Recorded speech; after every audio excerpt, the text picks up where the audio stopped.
नमस्कार। मैं मनीष मुरारी दिशा online class पर आपका स्वागत करता हूं। जैसा कि आप लोग को पता है कि हम लोग डेली सुबह 7:30 बजे क्लास 10th के एसएसटी का क्लास करते हैं। क्लास 10th में हम लोग जो है एसएसटी पूरे अच्छे तरीक़ा से कंप्लीट कर चुके हैं, है ना। क्लास 10th के जो रेगुलर बैच है उसमें हम लोग एसएसटी को अच्छे तरीक़ा से कंप्लीट कर चुके हैं। इतिहास पूरा हम लोग का कंप्लीट है। भूगोल जो है पूरा हम लोग का भूगोल में बस आपका एक चैप्टर जो है बचा हुआ था। पॉलिटिकल साइंस और इकोनॉमिक्स पूरा आप लोग का क्या हो गया था, कंप्लीट हो गया था। ठीक है, तो लगभग जो है आपका सारा सब्जेक्ट वहाँ पे कंप्लीट है ना। बस भूगोल में एक चैप्टर आपका बचा हुआ है ना। भूगोल में एक चैप्टर बचा हुआ है, उसके अलावा सारा चैप्टर आपका क्या हो गया है, पूरे तरीका से कंप्लीट हो गया है। अब हम लोग क्या करने वाले हैं, आज से हम लोग जो है ना, आज से हम लोग क्रैश कोर्स स्टार्ट करने वाले हैं। आज से हम लोग क्रैश कोर्स में एसएसटी का क्लास को स्टार्ट करने वाले हैं। ठीक है, तो क्रैश कोर्स में आज से हम लोग एसएसटी को पढ़ेंगे और वैसे ही पढ़ेंगे जैसे हम लोग जो है पढ़ते रहे हैं, है ना। जैसे कि हम लोग का एसएसटी का जो रूटीन होगा वो होगा एक एक करके, एक एक सब्जेक्ट को करके हम लोग पढ़ेंगे। जैसे एक चैप्टर हिस्ट्री पढ़ेंगे, एक चैप्टर ज्योग्राफी पढ़ेंगे, एक चैप्टर पॉलिटिकल साइंस पढ़ेंगे, एक चैप्टर इकोनॉमिक्स पढ़ेंगे। तो इस तरीका से हम लोग सारा सब्जेक्ट को साथ लेकर के चलेंगे, है ना। इतिहास, भूगोल, राजनीति शास्त्र, अर्थशास्त्र, सारा सब्जेक्ट को हम लोग क्या करेंगे, साथ लेकर के चलेंगे, है ना। एक एक करके हम लोग सारा सब्जेक्ट जो है पढ़ते हुए चलेंगे। हिस्ट्री, ज्योग्राफी, पॉलिटिकल, इकोनॉमिक्स, चारों जो सब्जेक्ट है उसको हम लोग एक एक करके पढ़ेंगे। यहाँ पर जो हम लोग एक चैप्टर को, है ना, 2 से 3 दिन में कंप्लीट करेंगे। यहाँ पर हम लोग एक चैप्टर को 2 से 3 दिन में कंप्लीट करेंगे, चाहे कोई भी चैप्टर हो, है ना। कोई भी चैप्टर हो उसको हम लोग 2 से 3 दिन में क्या कर देंगे, कंप्लीट कर देंगे, है ना। हाईएस्ट 3 दिन, 2 दिन का हम लोग टारगेट रखेंगे, 2 दिन में ही कर लिया जाए।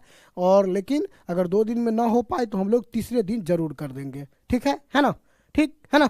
उसके बाद हम लोग बात करें कि क्या पूरे इतिहास, पूरे हर कॉन्सेप्ट को हम लोग पढ़ेंगे, यहाँ पर पूरे सिलेबस को हम लोग यहाँ पर पढ़ेंगे तो नहीं, पूरे सिलेबस को यहाँ पर हम लोग नहीं पढ़ेंगे।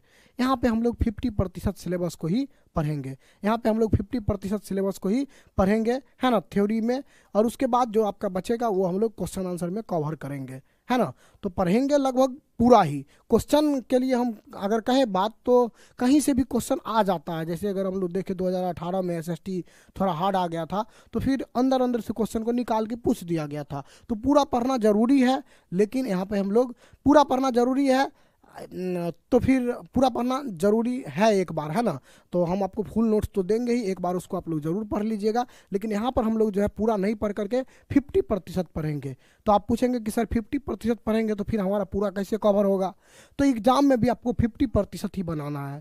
अगर आपको ये पता हो कि कौन हमको बनाना है, कौन हमको छोड़ना है, तो आप क्या करेंगे कि आराम से 50% पढ़ करके बना सकते हैं। तो हम लोग इम्पोर्टेंट पॉइंट फैक्ट्स जो है, इम्पोर्टेंट बात जो है चैप्टर के उसको पढ़ेंगे और क्वेश्चन आंसर को हम लोग करेंगे। ठीक है ना। तो इंपॉर्टेंट चीज़ों पर यहाँ हम लोग का ज़्यादा ध्यान रहेगा। इंपॉर्टेंट चीज़ों पर क्या रहेगा, हम लोग का यहाँ पे ज़्यादा ध्यान रहेगा, अधिक फोकस रहेगा। जो इंपॉर्टेंट चीज़ है परीक्षा की दृष्टि से, है ना, उसको हम लोग को कवर करना है ना। उसको हम लोग को क्या करना है, कवर करना है। ठीक है ना।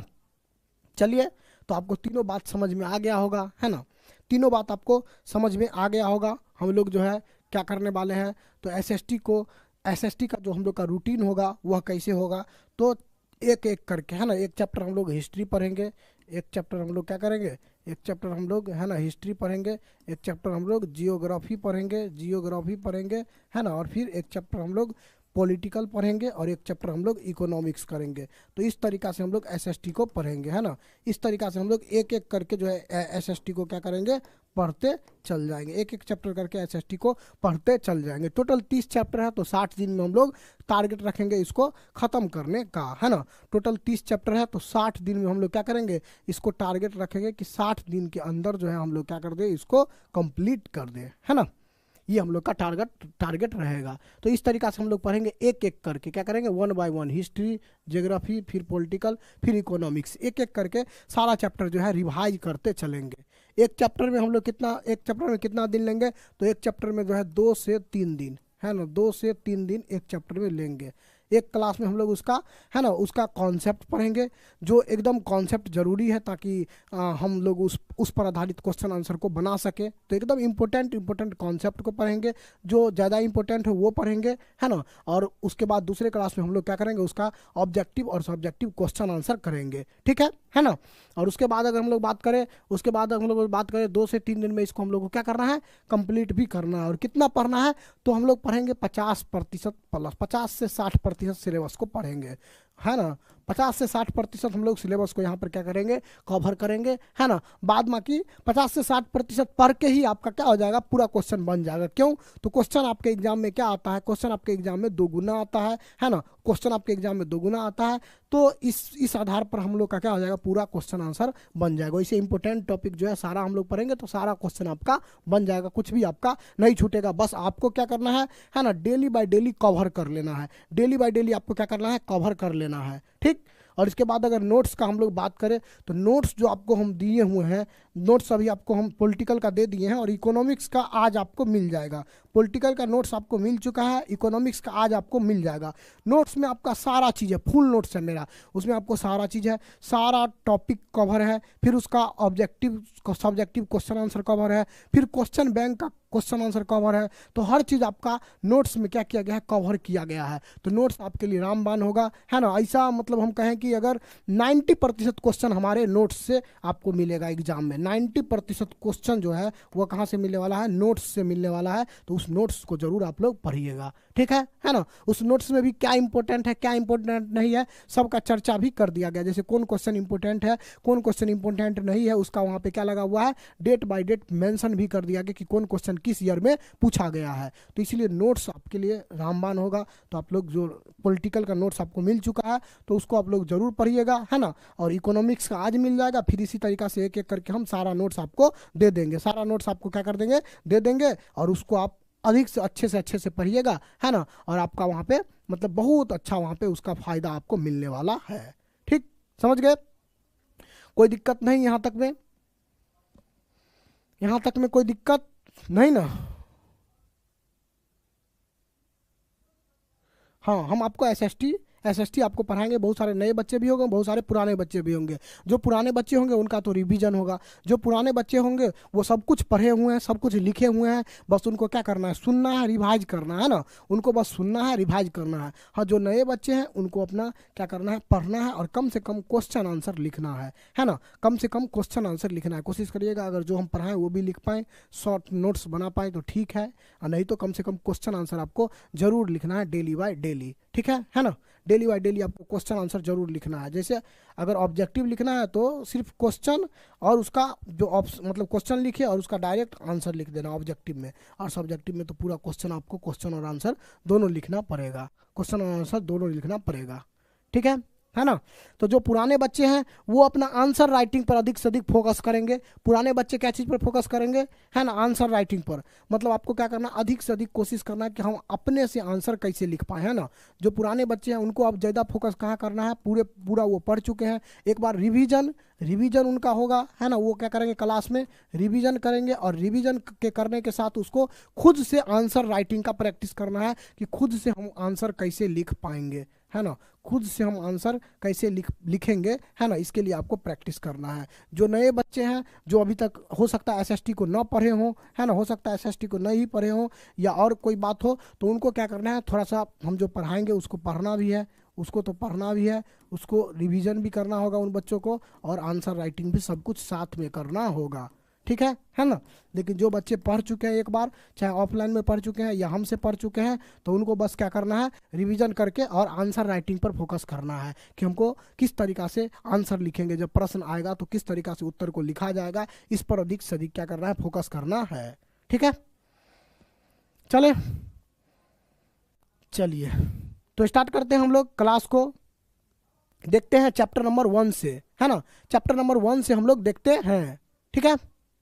सर 50% में बन जाएगा, हाँ 50% ही इम्पोर्टेंट है, 50% ही इम्पोर्टेंट चीज़ों है, और उसमें से आपका अधिकांश क्वेश्चन आपका बन जाएगा, है ना। अधिकांश क्वेश्चन आपका बन जाएगा, और एग्जाम में तो 50% ही बनाना है ना, तो इसीलिए आपको टेंशन नहीं लेना है। वैसे आप चाहेंगे कि एक साल का जो पढ़ाई है वह मतलब 2 महीने में हो जाए, तो ये इम्पॉसिबल है। क्या है, ये इम्पॉसिबल है। हाँ, रिवीजन आपका हो सकता है, रिवीजन आपका हो जाएगा, इम्पोर्टेंट चीज़ों का। पर इम्पोर्टेंट पढ़ाई भी हो जाएगा, इतना पढ़ाई हो जाएगा कि आप आराम से 75 से 80% नंबर ला सकते हैं। 75 से 80% नंबर आप ला सकते हैं। लेकिन अगर आपका 95 अभी तक आप नहीं पढ़े हैं और 95 का देख रहे हैं, तब थोड़ा सा मुश्किल है ना। तो ये संभव नहीं है, लेकिन ये संभव है।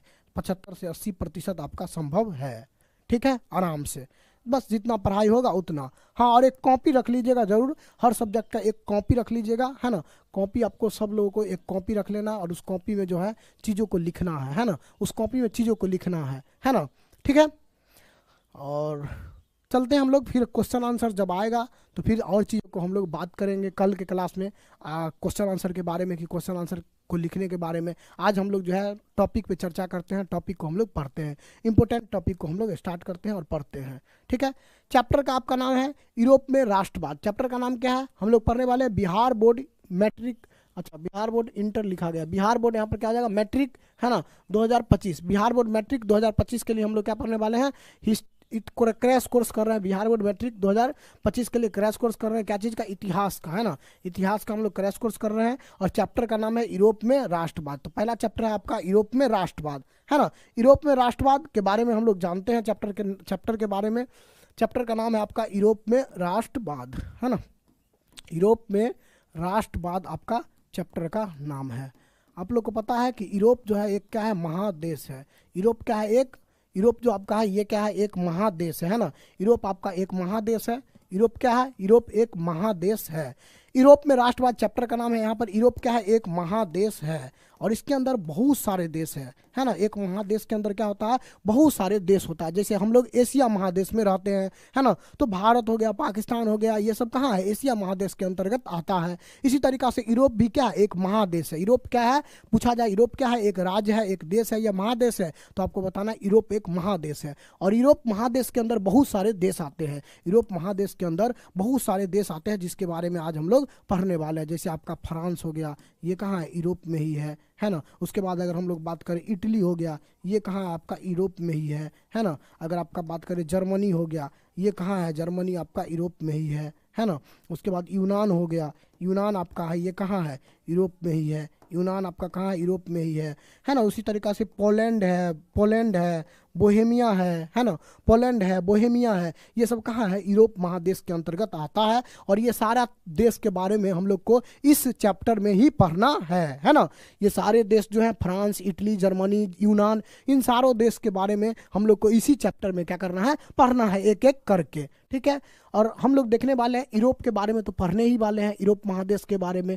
लेकिन यूरोप महादेश के बारे में हम लोग क्या पढ़ने वाले हैं, तो राष्ट्रवाद के बारे में पढ़ने वाले हैं। राष्ट्रवाद के बारे में हम लोग पढ़ने वाले हैं। और राष्ट्रवाद का अर्थ क्या होता है, राष्ट्र के प्रति प्रेम, है ना, देश के प्रति प्रेम, राष्ट्र के प्रति प्रेम, है ना। राष्ट्र के प्रति प्रेम को ही हम लोग क्या कहते हैं, राष्ट्रवाद कहते हैं। राष्ट्र के प्रति प्रेम की भावना को हम लोग क्या कहते हैं, राष्ट्रवाद कहते हैं। राष्ट्रवाद क्या है, तो राष्ट्र के प्रति प्रेम की भावना है।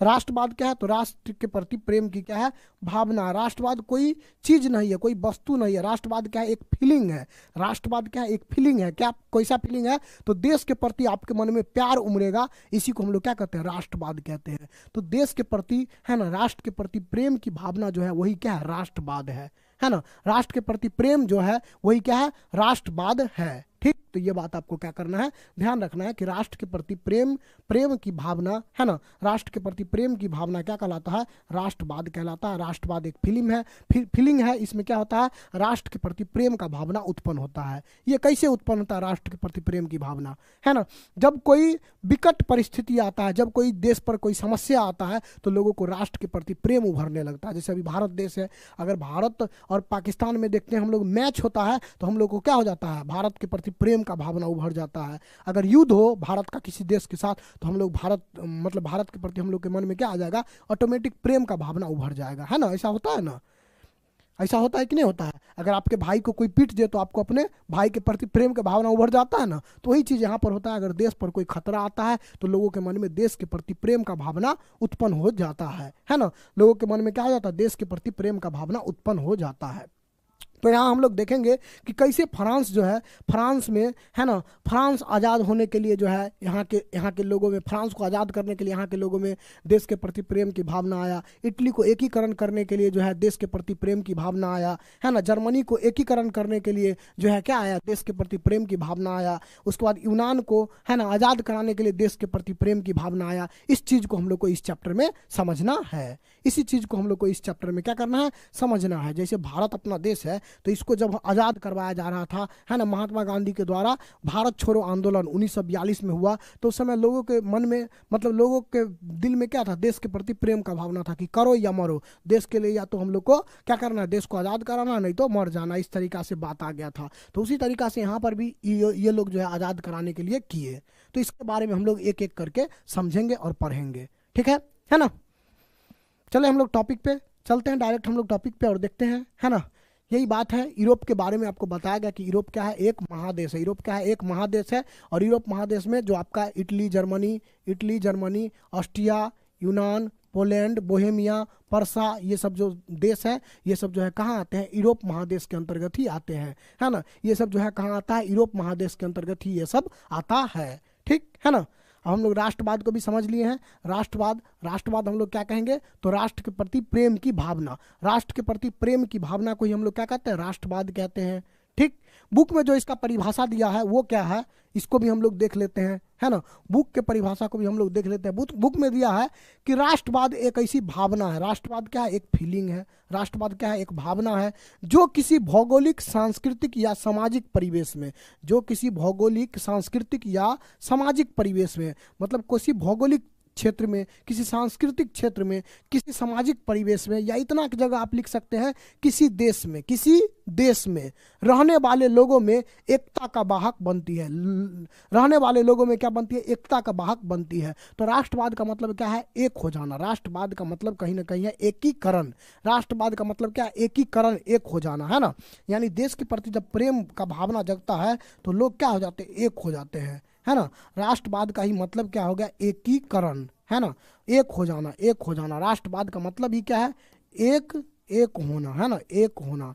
जब हम लोग देखते हैं देश पर खतरा आता है, तो ऐसे हम लोग हिंदू, मुस्लिम, सिख, ईसाई सब हैं, लेकिन जब देश पर खतरा आ जाता है तो सब लोग क्या हो जाता है, भारतीय हो जाता है, और देश के लिए क्या हो जाता है, एक हो जाता है। देश के लिए क्या हो जाता है, एक हो जाता है। मान लीजिए किसी गांव में आग लग गया, तो जब पूरा गांव पर खतरा आता है तो क्या हो जाता है, गांव के सब लोग मिल करके आग बुझाने का क्या करते हैं, प्रयास करते हैं। मतलब पूरा गाँव के लोग एक हो जाते हैं कि नहीं हो जाते हैं। मान लीजिए घर में लड़ाई चल रहा है, लेकिन अगर किसी मतलब घर में किसी को कोई पीट दिया, बाहरी कोई पड़ोसी कोई पीट दिया, तो पूरा घर का लोग क्या हो जाता है, एक हो जाता है। तो यही क्या है, यही एक तरीका से राष्ट्रवाद है। राष्ट्रवाद का अर्थ क्या हो जाता है, एक हो जाना, है ना। एकता का यह क्या है, एकता का यह वाहक है ना। राष्ट्रवाद एक भावना है जो किसी देश में क्या है, एकता का वाहक है। मतलब देश के लोगों को एक कर देता है। क्या कर देता है, एक कर देता है। ये किस स्थिति में होता है, तो जब देश पर कोई खतरा आता है तब जो है राष्ट्रवाद पनपता है ना। जब देश पर कोई खतरा आता है ना, तब जो है राष्ट्रवाद क्या होता है, पनपता है, ठीक है ना। समझ गए। अब हम लोग चलते हैं डायरेक्ट फ्रांस। कहाँ चलते हैं, फ्रांस। हम लोग समझ गए राष्ट्रवाद क्या है। हम लोग को चैप्टर में क्या पढ़ना है, यूरोप में राष्ट्रवाद, यूरोप महादेश में कैसे राष्ट्रवाद आया, इस चीज़ को हम लोग को पढ़ना है इस बुक में, है ना, इस चैप्टर में। तो हम लोग देखें यूरोप एक महादेश है, इसमें बहुत सारा देश है, सब देश के बारे में हम लोग को पढ़ना है। और क्या पढ़ना है, तो राष्ट्रवाद पढ़ना है कि वो आज़ादी के लिए वहाँ पर कैसे लोग एक हो गए, और वहाँ जो है मतलब राष्ट्रवाद का भावना उनके मन में जन्म लिया। इस चीज़ के बारे में हम लोग को क्या करना है, पढ़ना है। तो अब हम लोग चलते हैं फ्रांस। कहाँ चलते हैं, फ्रांस, और देखते हैं फ्रांस में राष्ट्रवाद, ठीक है। तो अब हम लोग चलते हैं फ्रांस। यहाँ पर हम लोग देखने वाले हैं, फ्रांस में चलेंगे और देखेंगे फ्रांस की क्रांति को, है ना। हम लोग फ्रांस में चलेंगे और देखेंगे फ्रांस की क्रांति को, ठीक है।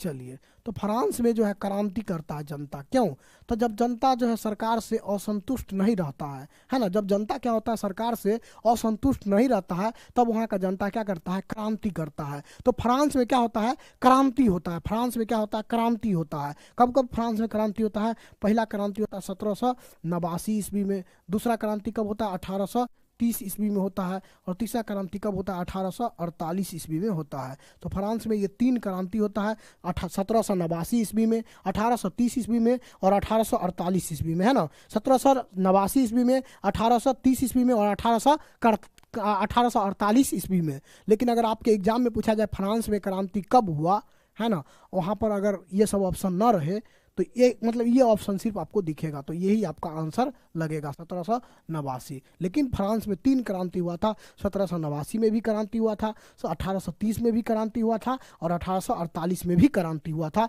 ये आपको ध्यान रखना है। हम लोग तीनों चीज पढ़ने वाले हैं, तीनों क्रांति के बारे में यहाँ पर पढ़ने वाले हैं। बताइएगा 1789 के क्रांति के समय, है ना, फ्रांस का राजा कौन था? 1789 में जब फ्रांस में क्रांति हुआ था तो किस राजा के विरुद्ध में हुआ था? 1789 में जो फ्रांस में क्रांति हुआ था वो हुआ था लुई 16वां के विरुद्ध में। किसके विरुद्ध में? लुई 16वां के विरुद्ध में। किसके विरुद्ध में? लुई 16वां के विरुद्ध में 1789 में फ्रांस में क्रांति हुआ था। 1830 में जो फ्रांस में क्रांति हुआ था वह किस शासक के विरुद्ध में हुआ था, है ना? 1830 में जो क्रांति हुआ था वह किस शासक के विरुद्ध में हुआ था? तो आपको याद रखना है चार्ल्स, है ना, चार्ल्स दशम के विरुद्ध में हुआ था। किसके विरुद्ध में?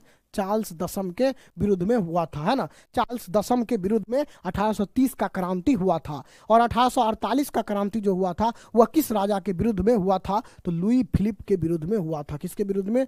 लुई फिलिप के विरुद्ध में हुआ था। लुई फिलिप के विरुद्ध में 1848 का क्रांति हुआ था। ठीक है, तो ये तीनों क्रांति हम लोग देखने वाले हैं, है ना। चाहे आपका 1789 का क्रांति हो तो लुई 16वां के समय में हुआ था, 1830 का क्रांति हो तो चार्ल्स एक्स के समय में हुआ था, चार्ल्स दशम के समय में हुआ था। 1848 का क्रांति है तो ये लुई फिलिप के समय में हुआ था। 1848 का क्रांति किसके समय में हुआ था? लुई फिलिप के समय में हुआ था। तो ये तीनों क्रांति को हम लोग थोड़ा थोड़ा जान लेते हैं, क्योंकि इससे रिलेटेड क्वेश्चन आपके एग्जाम में देखा जाता है। इससे रिलेटेड क्वेश्चन आपके एग्जाम में क्या होता है? देखा जाता है ना। ऑब्जेक्टिव में कहाँ पर देखा जाता है? ऑब्जेक्टिव में देखा जाता है ज़्यादातर, है ना। और सब्जेक्टिव में भी आ सकता है, ये दोनों से, है ना। इससे रिलेटेड ऑब्जेक्टिव में और ये दोनों से रिलेटेड सब्जेक्टिव में आता है। ठीक है, चलिए तो हम लोग देखते हैं, है ना, क्रांति के बारे में। चले देखें, फ्रांस हम लोग चले। आप लोग फ्रांस चलने के लिए तैयार हैं? बताइए। चलिए, हाँ, और एसएसटी में आपको टेंशन नहीं लेना है ना। एसएसटी में आपको ज़्यादा टेंशन नहीं लेना है। बहुत सारे बच्चे एसएसटी में टेंशन लेते हैं, तो बहुत ज़्यादा टेंशन नहीं लेना है ना। पहले भी हम ऑफलाइन में बच्चों को पढ़ाए हैं, तो वहाँ पर 99 तक जो है ऑफलाइन से बहुत सारे स्टूडेंट लेकर के आए थे, है ना। और उसके बाद पिछले साल हम यहाँ पर ऑनलाइन भी पढ़ाए थे पिछले साल, तो बहुत सारे स्टूडेंट, जैसे आप रैंक 2 आदर्श कुमार का इंटरव्यू सुनेंगे तो रैंक 2 आदर्श कुमार बताए हैं कि हाँ, हम एसएसटी पढ़ने के लिए सिर्फ दिशा ऑनलाइन क्लासेस में आए और बिहार में दूसरा रैंक लेकर के आए थे वो, है ना। और उसके बाद अभी आप जोहेर अहमद का इंटरव्यू सुने होंगे यूट्यूब पे, तो वहाँ पर भी जोहेर अहमद को एसएसटी में सबसे अधिक नंबर आया, जो कि बिहार टॉपर है। एसएसटी बोरिंग लगता है बच्चों को, लेकिन उनको एसएसटी में सबसे अधिक नंबर आया। बस वो जो चीज़ हम पढ़ाए थे पूरा उनके कॉपी में लिखा हुआ था, जैसा हम बोले थे, मतलब बोलते थे सब कुछ वो किए हुए थे। और वो इंटरव्यू में बताए भी हैं कि हमको एसएसटी में सबसे अधिक नंबर आया है ना।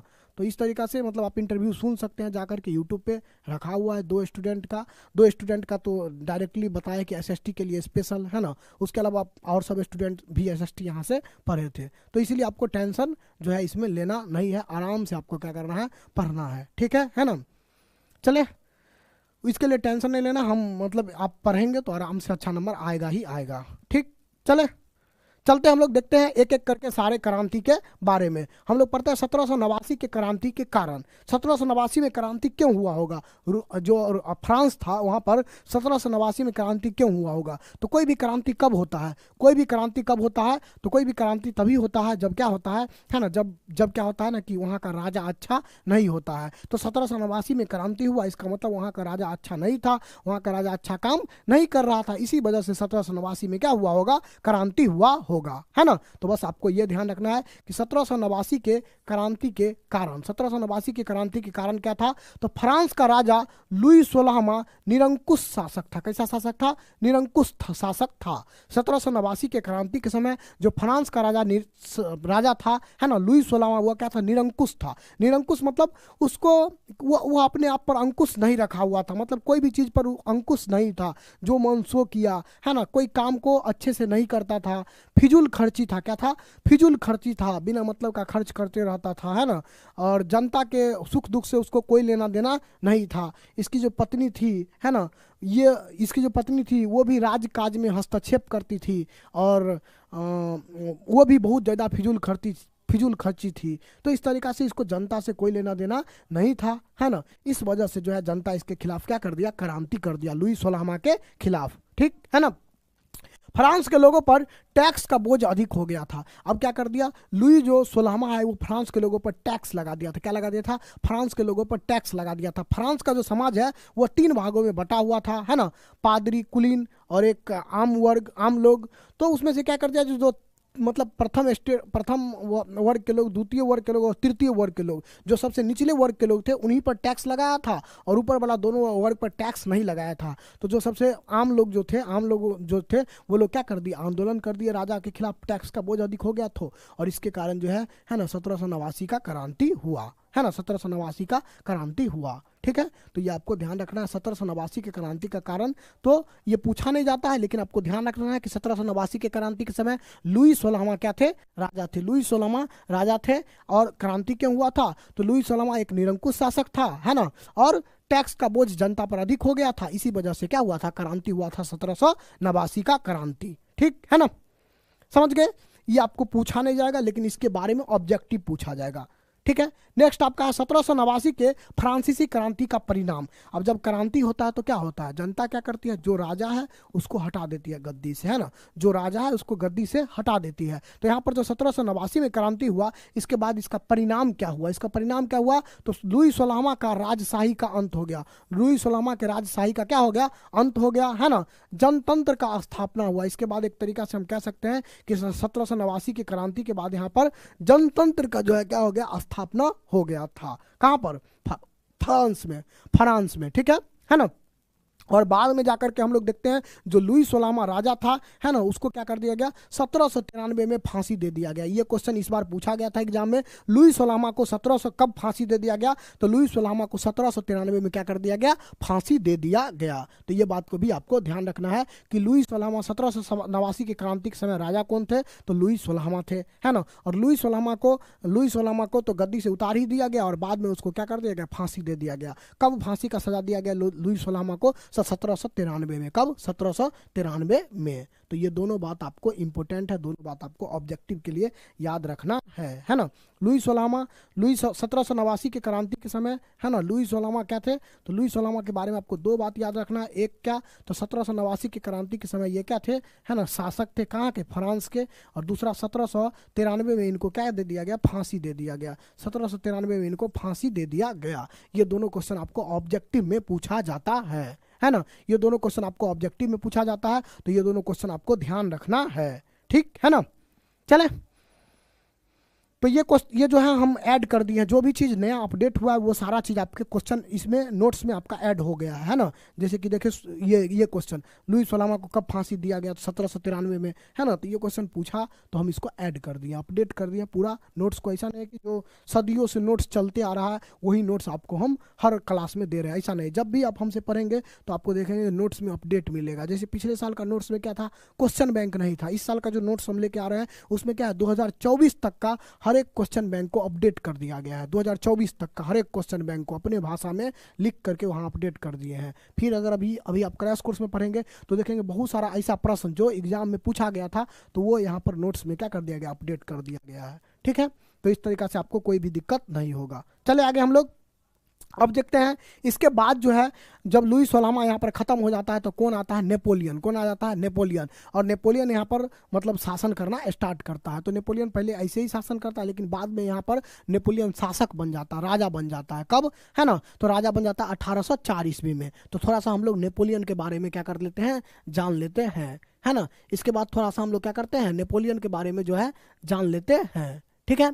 तो नेपोलियन युग कब से कब तक के समय को नेपोलियन युग कहा जाता है? तो 1804 से 1815। 1804 में नेपोलियन जो है फ्रांस का राजा बनता है और 1815 तक जो है ये क्या करता है, शासन करता है। तो इसीलिए हम लोग 1815 से लेकर के 1804 से लेकर के 1815 के काल को क्या कहेंगे? नेपोलियन युग कहेंगे। पूछा जाए कभी आपके एग्जाम में कि नेपोलियन युग कब से कब तक के समय को कहा जाता है, तो आपको बताना है 1804 से लेकर के 1815। 1804 से लेकर के 1815 तक के काल को हम लोग क्या कहेंगे? नेपोलियन युग के नाम से जानते हैं। 1804 से लेकर के 1815 के काल को हम लोग क्या कहेंगे? नेपोलियन युग के नाम से जानते हैं। अब हम लोग नेपोलियन के बारे में क्या क्या पूछा जा सकता है इसको हम लोग देखते हैं। कह रहा है कि 1804 में नेपोलियन फ्रांस का राजा बना। पूछा जाएगा नेपोलियन फ्रांस का राजा कब बना, तो आपको याद रखना 1804 में, है ना। नेपोलियन फ्रांस का राजा कब बना? 1804 में। और 1804 में राजा बनते ही वह एक नियम लाया जिसको हम लोग क्या कहते हैं? नेपोलियन संहिता कहते हैं। क्या कहते हैं? नेपोलियन संहिता। तो नेपोलियन संहिता कब लाया गया? नेपोलियन संहिता कब लागू किया गया? 1804 में। नेपोलियन कोड भी इसको कहा जाता है। क्या कहा जाता है? नेपोलियन कोड भी इसी को कहा जाता है। तो अगर पूछा जाए नेपोलियन कोड, है ना, नेपोलियन कोड जो है कब लागू किया गया? तो 1804 में, है ना। नेपोलियन फ्रांस का राजा कब बना? 1804 में। नेपोलियन संहिता कब लागू किया गया? 1804 में। नेपोलियन कोड कब लागू किया गया? 1804 में। 1804 में, है ना। उसके बाद 1815 में क्या होता है? वाटरलू का युद्ध होता है। क्या होता है? वाटरलू का युद्ध होता है। इसमें नेपोलियन हार गया, है ना। 1815 में क्या हुआ? वाटरलू का युद्ध हुआ। इसमें जो है नेपोलियन को हरा दिया गया। नेपोलियन को क्या कर दिया गया? हरा दिया गया, है ना। ऑस्ट्रिया था और भी देश था, वो सब मिल करके नेपोलियन को यहाँ पर क्या कर देता है? 1815 में वाटरलू के युद्ध में हरा देता है। इसके बाद जो है इसका शासन खत्म। इसके बाद 1815 में इसका शासन खत्म, है ना। इसके बाद क्या हो गया? इसके बाद 1815 में इसका शासन क्या हो गया? खत्म हो गया। किसका? नेपोलियन का। ठीक है। तो नेपोलियन के बारे में आपको 3 बात याद रखना है। नेपोलियन फ्रांस का क्या था? राजा बना था कब? 1804 में। नेपोलियन अपना कानून कब लागू किया? नेपोलियन संहिता 1804 में। और नेपोलियन का कब पतन हो गया? नेपोलियन का कब पतन हो गया? तो 1815 में नेपोलियन का क्या हो गया? पतन हो गया। नेपोलियन का शासन क्या हो गया? खत्म हो गया। कहाँ? फ्रांस में, है ना। नेपोलियन का शासन 1815 में फ्रांस में खत्म हो गया। ठीक है ना। इसके बाद में जाकर के 1821 में नेपोलियन का क्या हो जाता है? मृत्यु भी हो जाता है। 1821 में क्या हो जाता है? नेपोलियन का मृत्यु हो जाता है। इस बात को भी आप ध्यान रखिएगा। बाद में उसको जाकर सेंट हेलेना एक द्वीप है, वहां पर क्या हो जाता है? नेपोलियन का मृत्यु हो जाता है। ठीक। तो हम लोग देखें लुई सोलामा के बाद नेपोलियन के बारे में हम लोग को जानना है। फ्रांस में नेपोलियन के बारे में हमको क्या क्या याद रखना है? नेपोलियन राजा कब बना, है ना? तो 1804 में। नेपोलियन जो है नेपोलियन संहिता कब लागू किया? 1804 में, है ना। नेपोलियन का पतन कब हो गया, यानी नेपोलियन का जो है शासन खत्म कब हो गया, या नेपोलियन कब हार गया? तो 1815 में नेपोलियन हार गया, है ना। उसके बाद जो है 6 साल बाद, हारने के 6 साल बाद उसका क्या हो जाता है? 1821 में उसका मृत्यु हो जाता है। किसका? नेपोलियन का। ठीक है ना। चले, यहां तक कोई दिक्कत? यहां तक आप लोगों को कोई दिक्कत?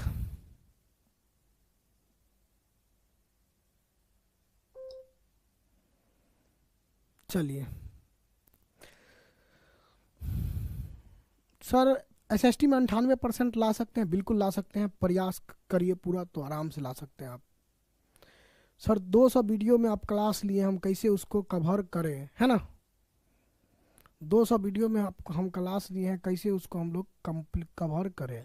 तो पहले से आप कवर नहीं किया तो अब आप इधर ही कवर कर लीजिए, क्रैश कोर्स में ही।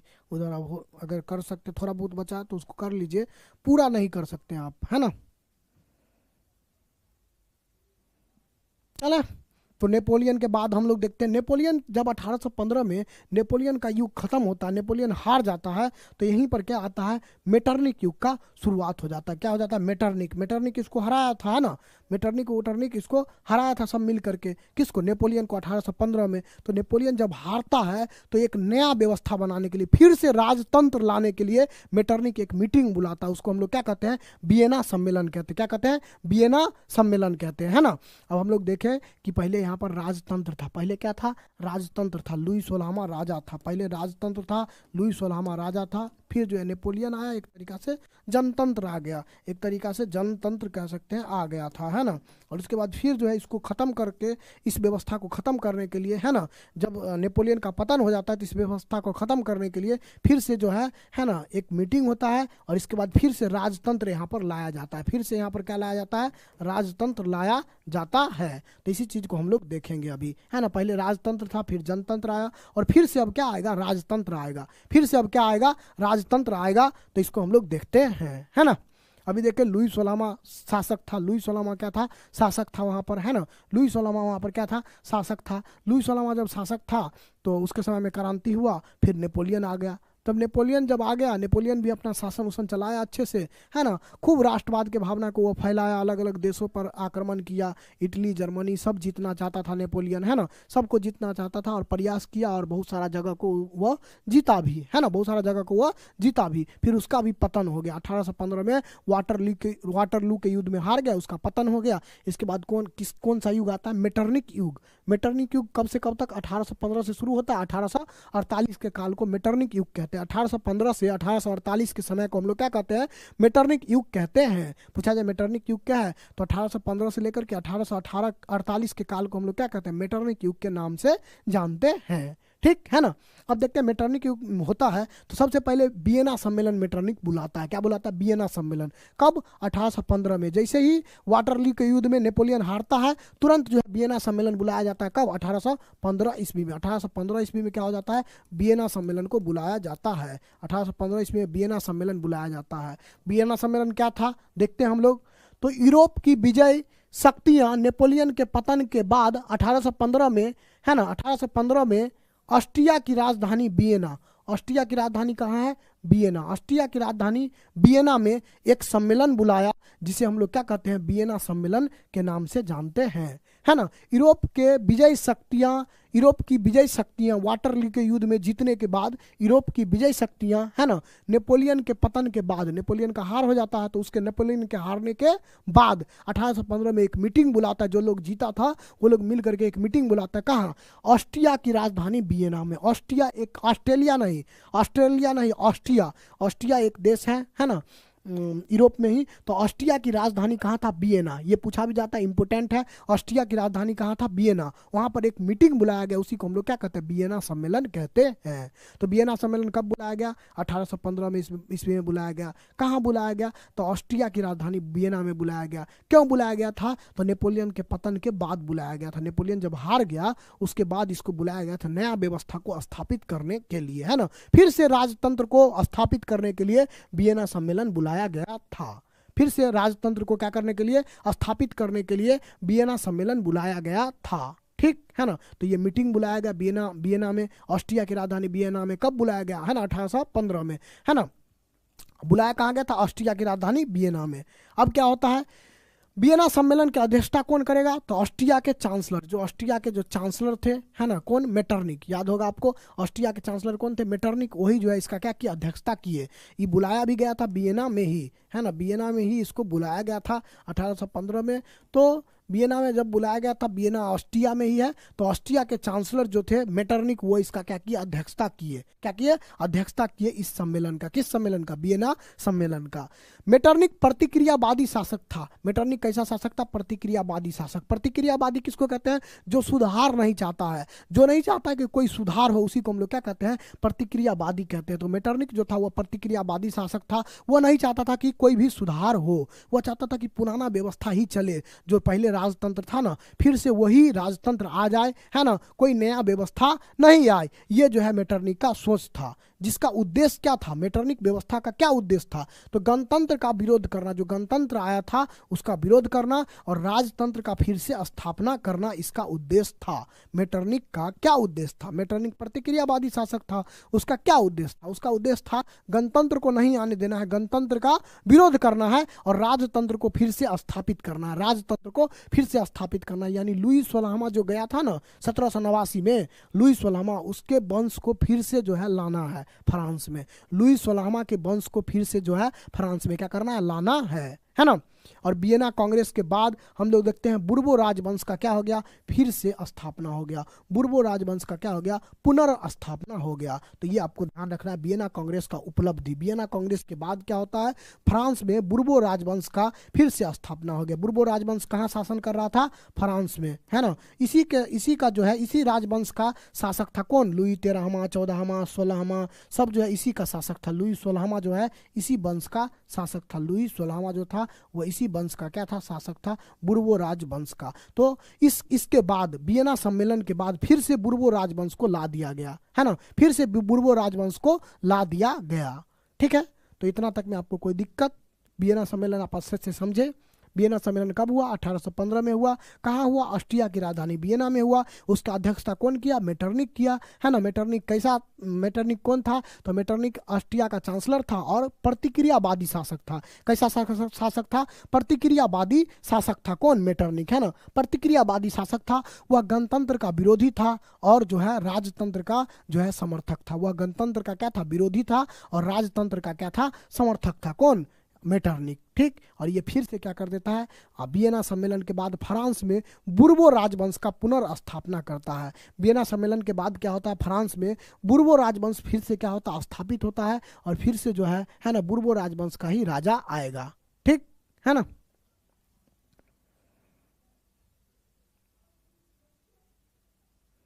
चलिए, तो यहां तक आप लोगों को कोई दिक्कत नहीं, यहां तक में कोई इशू, कोई दिक्कत नहीं, है ना।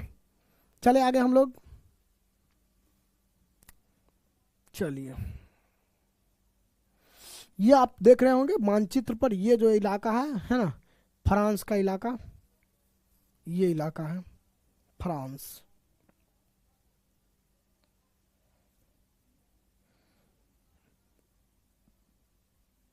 वियना सम्मेलन के बाद जो है आपका फ्रांस का इलाका, ये जो है दिख रहा है, यही जो है क्या है, फ्रांस का इलाका है ना। इसी का हम लोग क्या कर रहे हैं, बात कर रहे हैं। ठीक है, और भी अलग अलग यूरोप का देश इस पर आपको दिख जाएगा।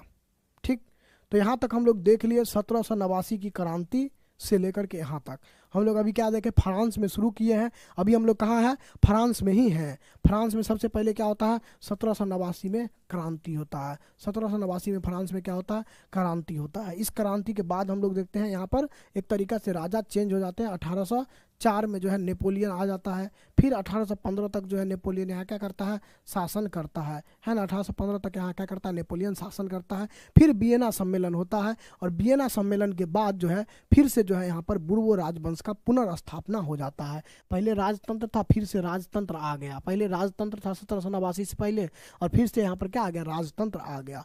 बीच में कौन आया था, नेपोलियन आया था। बीच में आपका नेपोलियन आया था, है ना, 1804 से 1815 के लिए, जो कि राजा का बेटा नहीं था। ठीक है, तो ये जो वियना सम्मेलन हुआ, इसके बाद क्या हुआ, फिर से राजतंत्र को ला दिया गया, है ना, फिर से राजतंत्र को ला दिया गया। ठीक है ना। इसके बाद अलग अलग राजा बने, है ना, अलग अलग राजा फिर उसी वंश के बने। लेकिन फिर से जब क्रांति होता है, वह कब होता है, 1830 में, है ना।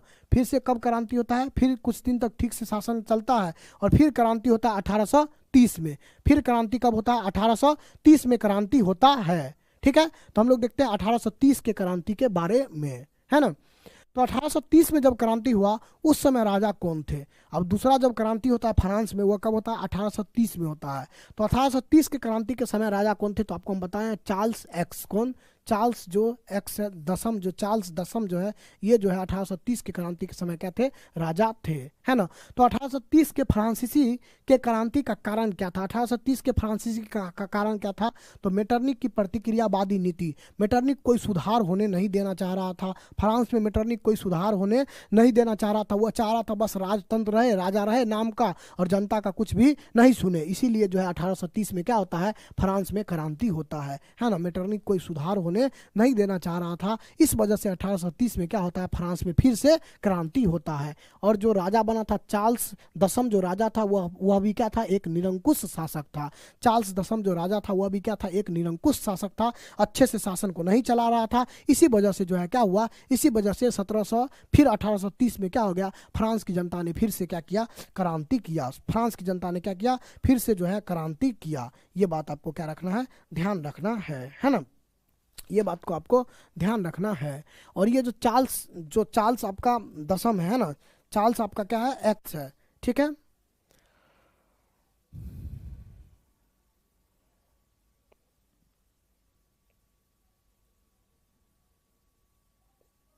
तो ये इसको आपको याद रखना है कि ये जो है चार्ल्स एक्स जो है ये किसको प्रधानमंत्री बनाया था, पोलीगनेक को अपना प्रधानमंत्री बनाया था। पोलीगनेक को अपना क्या किया था, प्रधानमंत्री बनाया था। पोलीगनेक इसका क्या था, प्रधानमंत्री था, है ना।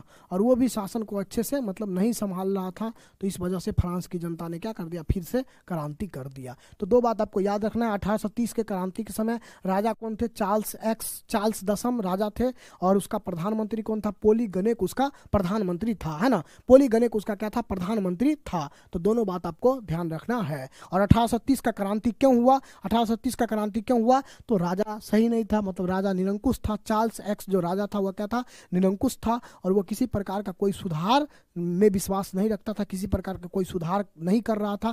इस वजह से जनता ने क्या कर दिया, 1830 में क्रांति कर दिया। इस वजह से जनता के द्वारा क्या कर दिया गया, 1830 में क्रांति किया गया, ठीक है ना।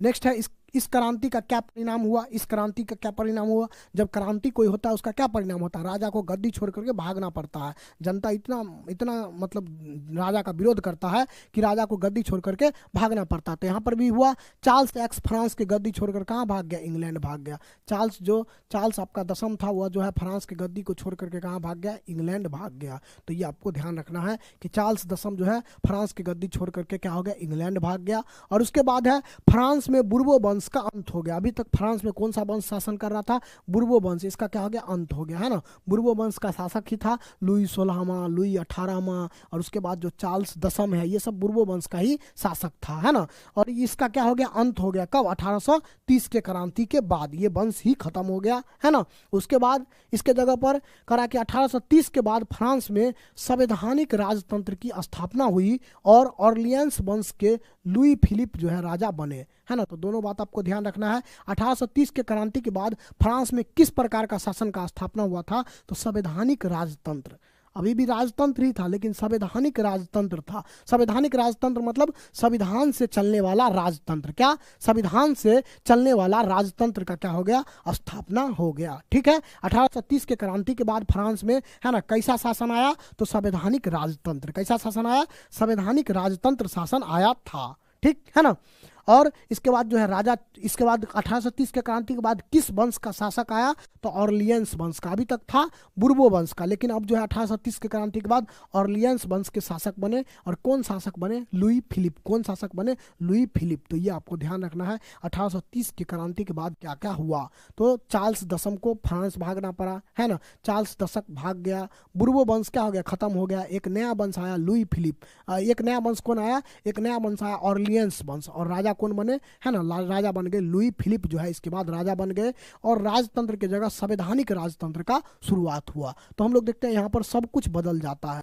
1830 की क्रांति के बाद सब कुछ बदल जाता है। क्या क्या बदल गया, पहले राजतंत्र था, पहले क्या था, राजतंत्र था। 1830 की क्रांति के बाद क्या हो गया, संवैधानिक राजतंत्र हो गया, मतलब संविधान से चलने वाला राजतंत्र, है ना।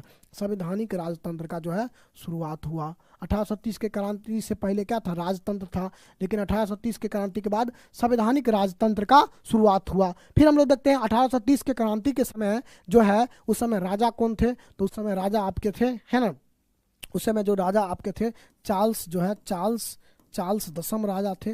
लेकिन इस क्रांति के बाद राजा बदल गए। कौन राजा बन गए, लुई फिलिप राजा बन गए। कौन राजा बन गए, लुई फिलिप जो है आपके राजा बन गए। और इस क्रांति से पहले किस वंश का शासन था, तो इस क्रांति से पहले बुर्बो वंश का शासन था, है ना। इस क्रांति से पहले बुर्बो वंश का क्या था, शासन था। लेकिन इस क्रांति के बाद जो है ऑर्लियंस वंश का शासन आ गया। इस क्रांति के बाद कौन आ गया, ऑर्लियंस वंश का शासन आ गया। इस क्रांति के बाद जो है ऑर्लियंस वंश का क्या आ गया, शासन आ गया। तो क्या क्या परिवर्तन हुआ ये आपसे पूछा जाता है। 1830 के क्रांति का क्या परिणाम हुआ, 1830 के क्रांति के बाद क्या क्या परिणाम हुआ, अगर आपसे पूछा जाए तो आपको बताना है राजतंत्र के जगह संवैधानिक राजतंत्र आ गया, राजतंत्र के जगह संवैधानिक राजतंत्र आ गया, है ना। उसके बाद आपको ध्यान रखना है चार्ल्स दसम के जगह चार्ल्स दसम के जगह लुई फिलिप राजा बन गया। बुर्बो वंश के जगह ऑर्लियंस वंश राजा बन गया। बुर्बो वंश के जगह कौन बन गया है ना, ऑर्लियंस वंश राजा बन गया है ना। बुर्बो वंश के जगह ऑर्लियंस वंश क्या हो गया, ऑर्लियंस वंश का शासन आ गया। ठीक, तो ये 3 परिवर्तन होता है 1830 के क्रांति के बाद। 1830 के क्रांति के बाद क्या होता है, ये 3 परिवर्तन होता है। ठीक, समझ में आ गया।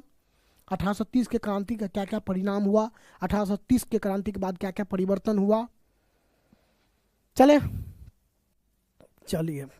नेक्स्ट हम लोग देखते हैं। अब फिर से एक क्रांति होगा, वो है 1848 की क्रांति। फिर से एक क्रांति होगा, वो क्या है, 1848 की क्रांति। तो उसके बारे में हम लोग को अब देखना है। 1848 के क्रांति के बारे में हम लोग को क्या करना है, अब देखना है। तो हम लोग देखते हैं 1848 के क्रांति के बारे में, है ना। हम लोग देखते हैं 1848 के क्रांति के बारे में। अभी तक हम लोग देख चुके हैं, है ना, फ्रांस में 2 क्रांति, एक तो 1789 में जो क्रांति हुआ, दूसरा जो 1830 में जो क्रांति हुआ, वो दोनों क्रांति को हम लोग देख चुके हैं। अब हम लोग देखते हैं 1848 के क्रांति के बारे में। 1848 में भी क्रांति होता है, और 1848 में क्रांति के क्या कारण थे ये पूछा हुआ है एग्जाम में, है ना। तो इसको हम थोड़ा डिटेल से दे दिए हैं। 1848 में क्रांति के क्या क्या कारण थे, और दीर्घ उत्तरीय में ये क्वेश्चन कई बार पूछा गया है ना। 1848 के क्रांति के क्या क्या कारण थे, 1848 में क्रांति जो है वह क्यों हो रहा था, ये आपसे पूछा जाता है। तो हम लोग देखते हैं 1848 के क्रांति के समय राजा कौन थे, राजा से लुई फिलिप, और वो प्रधानमंत्री किसको बनाए थे, गीजो को। किसको प्रधानमंत्री बनाए थे, 1848 के क्रांति के समय गीजो को प्रधानमंत्री बनाए थे। तो लुई फिलिप राजा और गीजो इस समय क्या था, प्रधानमंत्री था। लुई फिलिप क्या था, राजा था, और गीजो जो है क्या था, लुई फिलिप राजा था, और आपका गीजो जो है ये क्या था, प्रधानमंत्री था। कब, 1848 के क्रांति के समय। 1848 के क्रांति के समय, ये दोनों बात आपको ध्यान रखना है। ये भी शासन को अच्छे से नहीं चला रहा था। इसके समय में बेरोजगारी, भूखमरी, गरीबी, महंगाई सब बढ़ गया था। इसी के कारण जो है जनता क्या करता है, क्रांति कर देता है 1848 ईस्वी में। वहाँ पर गृह युद्ध शुरू हो जाता है, और जो है गृह युद्ध शुरू हो जाता है 1848 ईस्वी में, और राजा को गद्दी छोड़ करके भागना पड़ता है कहाँ, इंग्लैंड। तो यही था 1848 का क्रांति। ठीक है ना। चले तो देखते हैं 1848 के क्रांति के कारण। तो पहली बात, लुई फिलिप की कमजोर नीति। जो राजा था लुई फिलिप 1848 के क्रांति के समय जो राजा था लुई फिलिप, उसका नीति अच्छा नहीं था, उसका नीति अच्छा नहीं था। इसी के कारण जो है फ्रांसीसी क्रांति हुआ।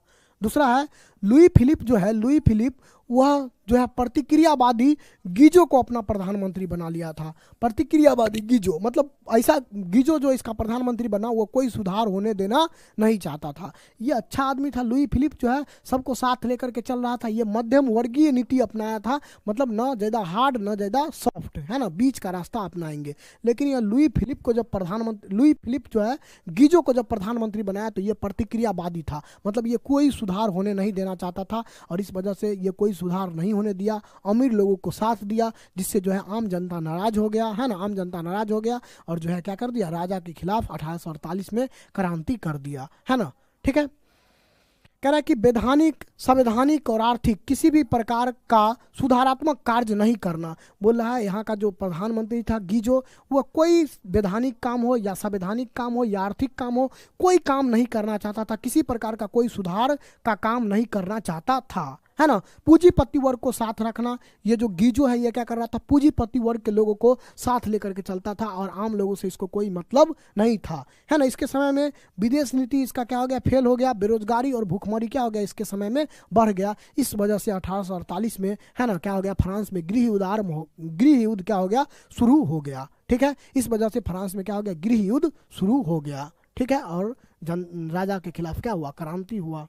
ठीक, तो 1848 के फ्रांसीसी क्रांति के कारण क्या थे, तो 1848 के फ्रांसीसी क्रांति के समय राजा लुई फिलिप थे, और उसका जो प्रधानमंत्री था वो क्या था, गीजो था। गीजो जो था वह क्या था, प्रतिक्रियावादी था। वह किसी प्रकार का कोई सुधार नहीं होने देना चाह रहा था, है ना। गीजो जो है अभिजात वर्ग के लोगों को साथ लेकर के चलता था। इसके समय में क्या हो गया, इसके समय में लुई फिलिप के समय में बेरोजगारी, गरीबी बहुत अधिक क्या हो गया, बढ़ गया। आम जनता को ज़्यादा लोग ख्याल नहीं रख रहे थे, है ना। इस वजह से जो है 1848 में क्या हुआ, क्रांति हुआ। ठीक, नेक्स्ट आपका है 1848 के क्रांति के परिणाम, 1848 के क्रांति का क्या क्या परिणाम हुआ? तो पुराना व्यवस्था का अंत हो गया। जो पुराना व्यवस्था पहले से चल रहा था राजतंत्र वाला, ये फिर से क्या हो गया? अंत हो गया। दूसरा बार गणराज्य का क्या हुआ? स्थापना हुआ। और लुई नेपोलियन थ्री है ना, जो है फ्रांस का क्या बन गया? राजा बन गया। लुई नेपोलियन थ्री जो है क्या बन गया? फ्रांस का जो है राजा बन गया। इसके बाद 1848 के क्रांति के बाद क्या क्या हुआ? पुराना व्यवस्था यानी राजतंत्र खत्म हो गया, फिर से जो है गणराज्य का स्थापना हुआ 1848 के बाद, और लुई नेपोलियन थ्री जो है क्या हो गया? राजा बन गया। लुई नेपोलियन थ्री क्या बन गया? राजा बन गया। ठीक है ना। और इस तरीका से आपका ये पूरा जो है ये जो फ्रांस का क्रांति है ये आपका क्या हो गया? खत्म हो गया। ठीक। तो इसमें ज़्यादा बातें नहीं याद रखना, लेकिन आपको थोड़ा सा याद तो रखना पड़ेगा। जैसे हम लोग क्या क्या पढ़े हैं कि फ्रांस में 3 क्रांति हुआ 1789 में, है ना, 1830 में, 1848 में। 1789 की क्रांति के समय राजा कौन थे? 1789 की क्रांति के समय राजा लुई 16वां। 1830 के क्रांति के समय राजा कौन थे? तो चार्ल्स 10म। और उसके बाद आपको ध्यान रखना है कि 1848 की क्रांति के समय राजा कौन थे? तो 1848 के क्रांति के समय जो राजा थे वह थे आपके लुई फिलिप, है ना। तीनों के खिलाफ क्या होता है? क्रांति होता है। क्रांति के बाद क्या क्या परिवर्तन आता है उसको भी आपको क्या रखना है? ध्यान रखना है। जैसे 1789 के बाद नेपोलियन आया था, 1830 के बाद जो है लुई फिलिप आ गया, है ना, और 1848 के बाद हम लोग देखते हैं लुई नेपोलियन आता है। कौन आता है? लुई नेपोलियन आता है। तो इन सब चीज़ों को आपको ध्यान रखना है। इसके बारे में आपको ऑब्जेक्टिव में क्वेश्चन आ जाता है, और यहाँ पर सब्जेक्टिव में भी क्वेश्चन आता है। जैसे 1848 के क्रांति का क्या कारण था, ये क्वेश्चन आपको एग्जाम में कई बार पूछा गया है। ठीक है, तो ये क्वेश्चन भी आप ध्यान रखिएगा। तो हम लोग क्वेश्चन आंसर देखेंगे तो उस चीज़ को देख लेंगे। तो आपका फ्रांस जो है क्या हो गया? खत्म हो गया, है ना। फ्रांस आपका क्या हो गया? खत्म हो गया। ठीक, चलिए फ्रांस आप लोग समझ लिए, बताइए एक बार जल्दी से। अब लोग चले, हम लोग आगे चले, इटली चले हम लोग।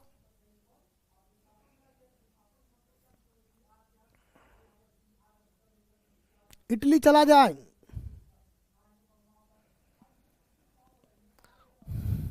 चलिए, कोई दिक्कत आप लोग को? सर मेटरनिक, अच्छा मेटरनिक और चार्ल्स, बताइए क्या है क्वेश्चन।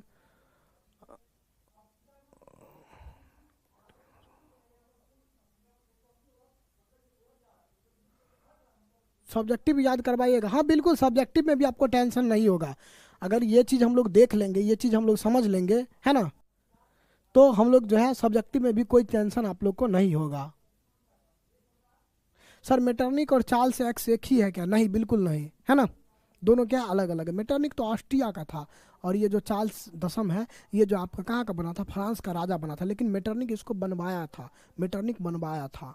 ठीक है, चलिए कितने लोगों को यहाँ तक समझ में आ गया? अगर यहाँ से कोई ऑब्जेक्टिव क्वेश्चन आए, सब्जेक्टिव क्वेश्चन आए, तो अपने भाषा में उसको लिख सकते हैं, है ना। उसके बारे में नॉलेज आपको रहेगा, और उसके बारे में आप अच्छे से उसके बारे में लिख सकते हैं। कितने लोगों को यहाँ तक समझ में आ गया?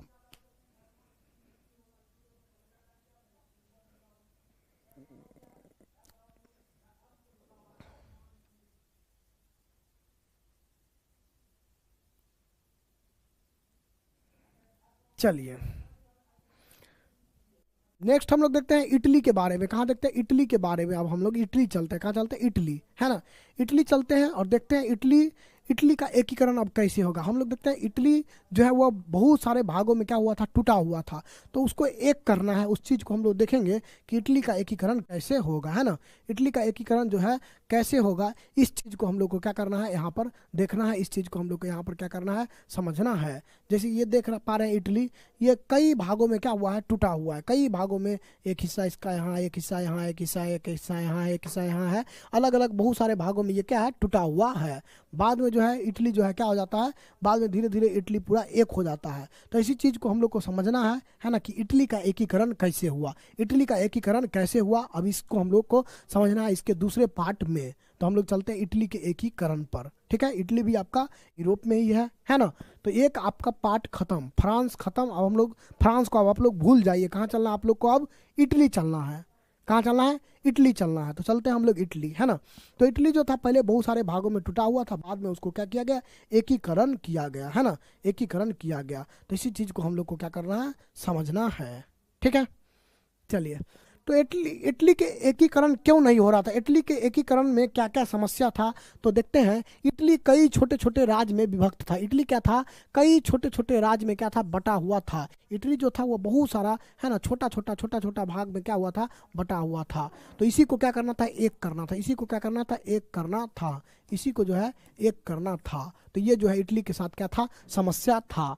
उसके बाद इटली और ऑस्ट्रिया तथा फ्रांस जैसे विदेशी राष्ट्र का हस्तक्षेप था इटली में क्या हो जाएगा, इटली में जो आपका था है ना, इटली में ऑस्ट्रिया और फ्रांस जैसे विदेशी राष्ट्रों का क्या था, हस्तक्षेप था। खास करके ऑस्ट्रिया का, किसका, ऑस्ट्रिया का क्या था, इटली में हस्तक्षेप था। मतलब ऑस्ट्रिया नहीं चाहता था कि इटली का एकीकरण हो। ऑस्ट्रिया का चांसलर कौन था, मेटरनिक। वो नहीं चाहता था कि इटली का एकीकरण हो, वो चाहता था कि इटली टुकड़ा टुकड़ा में ही बटा रहे, है ना। कौन चाहता था, है ना, मेटरनिक चाहता था कि इटली टुकड़ा टुकड़ा में ही बटा रहे, है ना। और पोप जो वहाँ पर था, पोप जो होता है आपको आता, पुजारी होता है चर्च में, मतलब चर्च का जो पुजारी होता है उसी को हम लोग पोप कहते हैं। तो पोप का इच्छा था कि इटली का एकीकरण वह करे, इटली का एकीकरण कौन करे, पोप करे। इसी वजह से इटली का एकीकरण हो नहीं पा रहा था। तो इटली के एकीकरण में क्या क्या बाधा था आपसे पूछा जाता है ना। इटली के एकीकरण में क्या क्या बाधा था, इटली का एकीकरण क्यों नहीं हो पा रहा था, इटली के एकीकरण में क्या क्या बाधा था,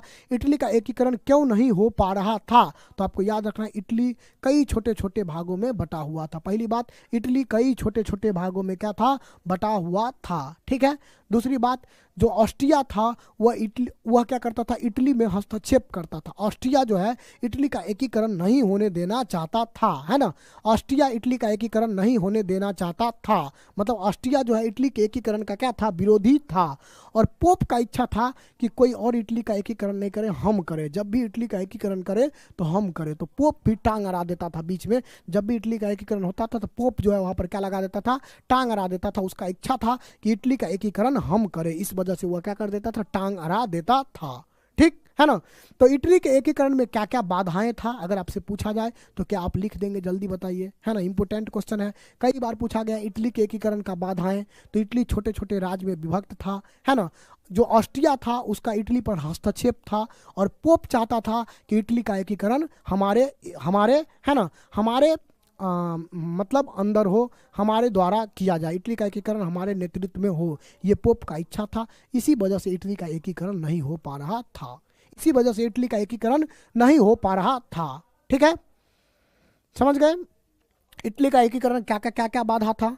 अब हम लोग चलते हैं अलग, इटली का एकीकरण करवाया कौन, इसको हम लोग देखते हैं। तो इटली के एकीकरण के 3 मसीहा हैं, इटली का एकीकरण के 3 मसीहा हैं, है ना। कौन कौन इटली का एकीकरण करवाता है, तो उसके लिए 3 हीरो है। मेजनी, पहला हीरो का नाम क्या है, मेजनी, है ना, मेजिनी। दूसरा हीरो काउंट काबूर, और तीसरा गेरीबाल्डी, है ना। तीसरा आपका क्या हो जाएगा, दूसरा आपका काउंट काबूर, और तीसरा आपका क्या हो जाएगा, गेरीबाल्डी। तीसरा आपका क्या हो जाएगा, गेरीबाल्डी जो है ये तीसरा हीरो है। इटली के एकीकरण का 3 हीरो था, है ना। कौन कौन याद रखना है, मेजनी, काउंट काबूर और गेरीबाल्डी। पूछा जाएगा इटली का एकीकरण किस किस ने करवाया, तो मेजनी, काउंट काबूर और गेरीबाल्डी, तीनों का योगदान रहा इटली के एकीकरण को करवाने में। पहले मेजनी प्रयास किया लेकिन ये इससे संभव नहीं हो पाया, फिर काउंट काबूर का प्रयास किया, इससे भी संभव नहीं हो पाया, लास्ट में गेरीबाल्डी आया, है ना। और ये बहुत हद तक जो है इटली का एकीकरण करवाया। इटली का एकीकरण कब हो जाता है, 1871, है ना। 1800 हम लोग देखते हैं। इटली का एकीकरण जो है आपको 1871 ईस्वी में क्या हो गया, पूरा हो गया। इटली का एकीकरण कब पूरा हो गया, 1871 ईस्वी में इटली का एकीकरण हो गया, है ना। तो ये आपको ध्यान रखना है। पूछा जाता है यही 2 क्वेश्चन ऑब्जेक्टिव में कि इटली का एकीकरण किस किस ने करवाया, इटली के एकीकरण में किसका किसका योगदान है, तो मेजनी, काउंट काबूल और गेरीबाल्डी का, है ना। और इटली का एकीकरण कब हुआ, तो 1871 ईस्वी में इटली का एकीकरण हुआ। 1871 ईस्वी में क्या होता है, इटली का एकीकरण हुआ। तो ये 2 बात जो है आपको पूछा जाता है, ये 2 बात आपसे क्या होता है, पूछा जाता है, ठीक है। इसके अलावा हम लोग देखते हैं इसके बारे में कुछ और बात, जैसे मेजनी है तो इसके बारे में कुछ बात काउंट काबूर के बारे में, कुछ बात गेरीबाल्डी के बारे में, ये तीनों के बारे में थोड़ा थोड़ा हम लोग जान लेते हैं। जो इम्पोर्टेंट है, जो इम्पोर्टेंट चीज़ है, इसके बारे में हम लोग क्या करते हैं, देखते हैं, ठीक है ना। चलिए, कह रहा है मेजनी, पहला है मेजनी। मेजनी के बारे में आपको क्या क्या ध्यान रखना है, तो मेजनी मेजनी जो था वह एक साहित्यकार था, मतलब किताब उताब पढ़ता था। गणतांत्रिक विचारों का समर्थक था, मतलब ये चाहता था कि जनता का शासन आए, गणतंत्र आए, है ना, राजतंत्र जो है नहीं रहे, गणतंत्र यहाँ पर रहे, ये चाहता था। और यह एक योग्य सेनापति भी था, मतलब सेना को ये संभालने के लिए यह योग्य सेनापति भी था। तो ये तीनों था कौन? मेजनी। मेजनी कौन था? तो मेजनी एक साहित्यकार था, गणतांत्रिक विचारों का समर्थक था और योग्य सेनापति था, और योग्य सेनापति भी था। ठीक है। उसके बाद कह रहा है कि मेजनी का संबंध किस गुप्त दल से था? तो मेजनी जो है कार्बोनरी नामक गुप्त दल से जुड़ा हुआ था। कार्बोनरी एक संस्था था, कार्बोनरी एक संस्था था जो बनाया गया था इटली के एकीकरण के लिए। तो इससे जो है कौन जुड़ा हुआ था? मेजनी जुड़ा हुआ था। तो पूछा जाए मेजनी का संबंध किस दल से था? तो कार्बोनरी से। मेजनी का संबंध किस दल से था? तो कार्बोनरी से, है ना, कार्बोनरी से जो है मेजनी का संबंध था। मेजनी का संबंध किससे था? कार्बोनरी से मेजनी का संबंध था। ठीक। उसके बाद कह रहा है मेजनी जो है इटली के एकीकरण के लिए क्या किया? तो 1831 में यंग इटली नाम का एक संस्था बनाया। यंग इटली नाम का संस्था किसने बनाया? मेजनी ने बनाया। कब बनाया? 1831 में बनाया। यंग इटली नाम का संस्था किसने बनाया? मेजनी ने बनाया। कब बनाया? तो 1831 में बनाया। कब बनाया? 1831 में बनाया। ठीक। उसके बाद है मेजनी ने 1834 में यंग यूरोप बनाया। यंग यूरोप नाम का संस्था किसने बनाया? मेजनी ने बनाया, है ना। यंग यूरोप नाम का संस्था पूरा यूरोप में राष्ट्रवाद बढ़े, इटली के लिए तो ये काम किया ही, पूरा यूरोप के लिए भी यह काम करना चाहा, जिसके कारण 1834 में इन्होंने यंग यूरोप का क्या किया? स्थापना किया। यंग यूरोप का स्थापना किसने किया? मेजनी ने किया। यंग यूरोप का स्थापना किसने किया? मेजनी ने किया, है ना। ठीक है, समझ गए। यंग यूरोप का स्थापना किसने किया? मेजनी ने किया। तो ये इतना बात आपको मेजनी के बारे में याद रखना है। मेजनी के बारे में आपसे ये सब पूछा जाता है, मेजनी कौन था, तो इतना बात आपको लिखना है कि मेजनी जो है वह एक साहित्यकार था, गणतांत्रिक विचारों का समर्थक था और एक सेनापति भी था। मेजनी जो है कार्बोनरी नाम के, है ना, संगठन से जुड़ा हुआ था। मेजनी जो है 1831 में यंग इटली का स्थापना किया और मेजनी जो है 1834 में यंग यूरोप का स्थापना किया, है ना। ये इटली का एकीकरण करना चाहा, लेकिन जो है मेटरनिक क्या कर दिया? दबा दिया, जिसके कारण जो है यह इटली का एकीकरण नहीं कर पाया। इटली का एकीकरण यह नहीं कर पाया। कौन? मेजनी। ठीक है ना। तो इसके बारे में बस इतना बात आपको ध्यान रखना है जो पूछा जाता है। नेक्स्ट आपका है दूसरा नंबर पे आता है काउंट काबूर। दूसरा नंबर पे कौन आता है? काउंट काबूर, है ना। दूसरा नंबर पे आपका कौन आता है? काउंट काबूर, है ना। फिर इटली के एकीकरण करवाने के लिए कौन आता है? काउंट काबूर भी आता है। पहले आया था मेजनी, फिर कौन आ गया? आ गया काउंट काबूर। तो अब हम लोग देखते हैं काउंट काबूर के बारे में। कह रहा है कि सार्डिनिया पिडमाउंट के शासक। सार्डिनिया पिडमाउंट कहाँ था? इटली में ही एक छोटा सा राज्य था सार्डिनिया पिडमाउंट। वहाँ के शासक कौन थे? विक्टर एम्यूनियल। विक्टर एम्यूनियल वहाँ के राजा थे। विक्टर एम्यूनियल कहाँ के राजा थे? सार्डिनिया पिडमाउंट के शासक कौन था? विक्टर एम्यूनियल सार्डिनिया पिडमाउंट का शासक था। वो अपना प्रधानमंत्री किसको बनाता है? तो काउंट काबूर को अपना प्रधानमंत्री बनाता है। काउंट काबूर को क्या बनाता है? अपना प्रधानमंत्री बनाता है। काउंट काबूर क्या था? एक सफल कूटनीतिज्ञ एवं राष्ट्रवादी था। काउंट काबूर एक सफल कूटनीतिज्ञ था। कूटनीतिज्ञ मतलब कहाँ पर कौन सा एक्शन करना है, किसके साथ संधि करना है, किसके साथ दुश्मनी करना है, ये सब इसको पता था। किसको? काउंट काबूर को। तो ये कूटनीतिज्ञ था और राष्ट्रवादी था, मतलब चाहता था कि इटली का एकीकरण हो। तो इसको जो है प्रधानमंत्री कौन बनाया था? इसको जो है प्रधानमंत्री बनाया, है ना, प्रधानमंत्री इसको बनाया विक्टर एम्यूनियल। कौन बनाया इसको प्रधानमंत्री? विक्टर एम्यूनियल जो है इसको प्रधानमंत्री बनाया। किसको? काउंट काबूर को। काउंट काबूर को प्रधानमंत्री किसने बनाया? तो विक्टर एम्यूनियल ने काउंट काबूर को क्या किया? प्रधानमंत्री बनाया, है ना। काउंट काबूर को विक्टर एम्यूनियल ने क्या किया? प्रधानमंत्री बनाया। ठीक है ना। और ये जो है हम लोग देखते हैं, ये जो है क्या करता है? ये अपने कूटनीतिक के बल पर बहुत हद तक क्या कर देता है? इटली का एकीकरण कर देता है। इस इटली में बहुत सारे क्षेत्र को क्या कर दिया? ये एकीकरण कर दिया था। कौन? काउंट काबूर, है ना। काउंट काबूर बहुत हद तक जो है क्या कर दिया था? इटली का एकीकरण कर दिया था। ठीक है। बाद में फिर आता है गेरीबाल्डी। कौन आता है? गेरीबाल्डी, है ना। गेरीबाल्डी बाद में आता है। गेरीबाल्डी के बारे में आपको ध्यान रखना है कि गेरीबाल्डी क्या था? एक नाविक था। गेरीबाल्डी पेशे से क्या था पूछा जाता, तो एक नाविक था और मेजनी के विचारों का समर्थक था। किसके विचारों का? मेजनी के विचार से ये प्रभावित था। मेजनी के विचार से प्रभावित था, लेकिन बाद में ये काबूर के प्रभाव में आकर के, है ना, बाद में ये काबूर के प्रभाव में आकर के संवैधानिक राजतंत्र का जो है क्या बन गया था? पक्षकार बन गया था। कौन? गेरीबाल्डी, है ना। गेरिबाल्डी पहले एक नाविक था और मेजनी के विचार का समर्थक था, लेकिन बाद में यह गेरिबाल्डी जो है वह काबूल के प्रभाव में आने आ गया, काबूल से इसका दोस्ती हुआ, तब जाके यह क्या कर दिया, संवैधानिक राजतंत्र का यह क्या बन गया, पक्षधर बन गया। संवैधानिक राजतंत्र का यह क्या बन गया था, पक्षधर बन गया था, है ना। ठीक है,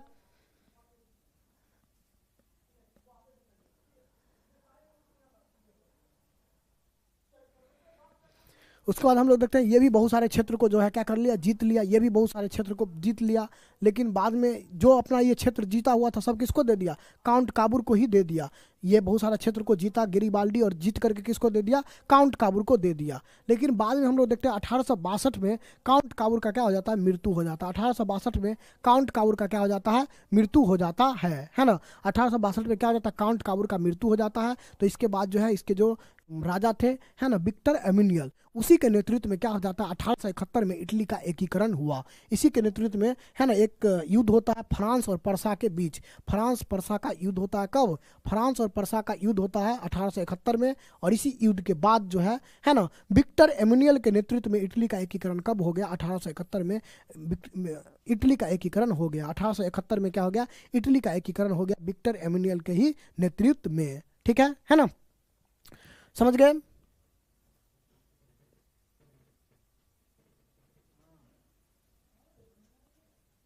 चलिए, तो इतना आपको ध्यान रखना है, इतना आपको क्या रखना है, ध्यान रखना है। किसके बारे में, इटली के एकीकरण के बारे में इतना बात आपको एकदम ध्यान रखना ही रखना है। और इटली का एकीकरण का हम लोग श्रेय किसको किसको देंगे, मेजनी को दे देंगे, काउंट काबूर को भी देंगे और गेरिबाल्डी को भी देंगे। तो इटली के एकीकरण का मसीहा मेजनी, काउंट काबूर और गेरिबाल्डी को कहा जाता है। ठीक, तो इतना बात हम लोग जाने इटली के एकीकरण के बारे में। इटली का एकीकरण के बारे में हम लोग इतना बात जाने, सबको ध्यान रखना है। इटली का एकीकरण क्यों नहीं हो रहा था, तो इटली छोटा छोटा राज्य में बटा हुआ था, है ना। और ऑस्ट्रिया जो है इटली का एकीकरण नहीं होने देना चाह रहा था। पोप का इच्छा था कि इटली का एकीकरण हम करें, तो इस वजह से इटली का एकीकरण नहीं हो रहा था। इटली के एकीकरण में ये सब क्या था, बाधा था। ठीक है, फिर हम लोग देखते हैं इटली के एकीकरण करने के लिए 3 हीरो आता है। एक का नाम है मेजनी। मेजनी पहले प्रयास करता है। मेजनी जो है कार्बोनरी नाम का संगठन से पहले जुड़ता है, फिर बाद में यंग इटली बनाता है, फिर बाद में यंग यूरोप बनाता है। और लेकिन यह इटली का एकीकरण नहीं कर पाता है, यह असफल हो जाता है, क्योंकि ऑस्ट्रिया जो था वह इटली का एकीकरण नहीं होने देना चाहता था। इसको क्या कर दिया, दबा दिया। फिर ये बेचारा चला गया। फिर आता है काउंट काबूर। काउंट काबूर को जो है सार्डिनिया पिडमाउंट जो है, इटली में एक जगह था सार्डिनिया पिडमाउंट, वहाँ के जो राजा थे विक्टर एमिनियल, वो इसको अपना प्रधानमंत्री बनाते हैं। यह बहुत चालाक आदमी था, है ना, काउंट काबूर। और ये जो है इटली का एकीकरण में करने के लिए बहुत सारा देशों के साथ क्या किया, संधि किया, है ना। और उसके बाद जो है इटली का एकीकरण, अधिकांश भाग का इटली का एकीकरण काउंट काबूर कर दिया। लेकिन 1800 फिर जाकर के गेरिबाल्डी भी एक तरफ से इटली का एकीकरण करने आया, है ना, और कुछ हिस्सा का एकीकरण ये भी किया। यह एक नाविक था, मतलब नाव चलाने वाला था, है ना। तो कुछ हिस्सा का ये भी एकीकरण किया। बाद में जो ये गेरिबाल्डी था सब कुछ किसको दे दिया, काउंट काबूर को दे दिया। जितना क्षेत्र गेरिबाल्डी जीता था वो काउंट काबूर को दे दिया। 1862 में काउंट काबूर का क्या हो गया, मृत्यु हो गया। काउंट काबूर की मृत्यु के बाद फिर से विक्टर एमिनियल जो है क्या हुआ, विक्टर एमिनियल ही फ्रांस और पर्सा का युद्ध लड़ता है। कब, 1871 में। फ्रांस और पर्सा का युद्ध कब होता है, 1871 में होता है। और इस युद्ध के बाद क्या हो जाता है, 1871 में ही इटली का एकीकरण क्या हो जाता है, पूरा हो जाता है। और इटली के एकीकरण का श्रेय हम लोग किसको किसको देते हैं, इटली के एकीकरण का श्रेय, है ना, इटली के एकीकरण का श्रेय जो है मेजनी, काउंट काबूर और गेरिबाल्डी को दिया जाता है। मेजनी, काउंट काबूर और गेरिबाल्डी को दिया जाता है। ठीक है, मेजनी, काउंट काबूर और गेरिबाल्डी तीनों को जो है इटली के एकीकरण का क्या दिया जाता है, श्रेय दिया जाता है। तो इसको आपको क्या रखना है, ध्यान रखना है। ठीक है ना।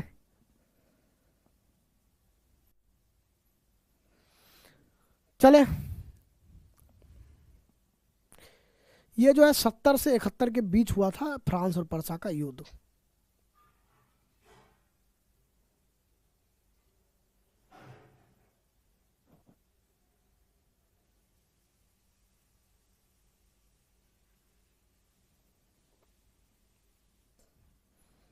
चलते हैं हम लोग नेक्स्ट देखते हैं जर्मनी का एकीकरण। अब हम लोग किसको देखते हैं, जर्मनी के एकीकरण को देखते हैं, है ना। जर्मनी के एकीकरण को अब हम लोग क्या करते हैं, देखते हैं। चलिए, जर्मनी के एकीकरण को अब हम लोग देखते हैं। अगला जो देश है आपका क्या है, जर्मनी। अगला जो देश था देश है आपका, वह कौन सा देश है, जर्मनी। तो हम लोग जर्मनी के एकीकरण को देखते हैं। जर्मनी के एकीकरण की बाधाएं, जैसे देखिए इटली के एकीकरण में बहुत सारा बाधा था, इटली का एकीकरण नहीं हो पा रहा था। उसी तरीका से जर्मनी में भी समस्या था, जर्मनी एक क्यों नहीं हो पा रहा था, उसमें बहुत सारा समस्या था। जैसे है ना, जर्मनी लगभग 300 छोटे बड़े राज्य में बटा हुआ था। जर्मनी में कितने राज्य थे, 300 से छोटा बड़ा राज्य था। सबको क्या करना था, एक करना था, तो बड़ी मुश्किल काम था, है ना। तो इसी वजह से जर्मनी का एकीकरण नहीं हो पा रहा था। दूसरा है, उत्तरी जर्मनी में प्रोटेस्ट और दक्षिणी जर्मनी में कैथोलिक बाहुल क्षेत्र था। अब यहाँ पर दो तरीका के लोग थे, है ना, एक तो प्रोटेस्ट धर्म के लोग और एक कैथोलिक धर्म के लोग।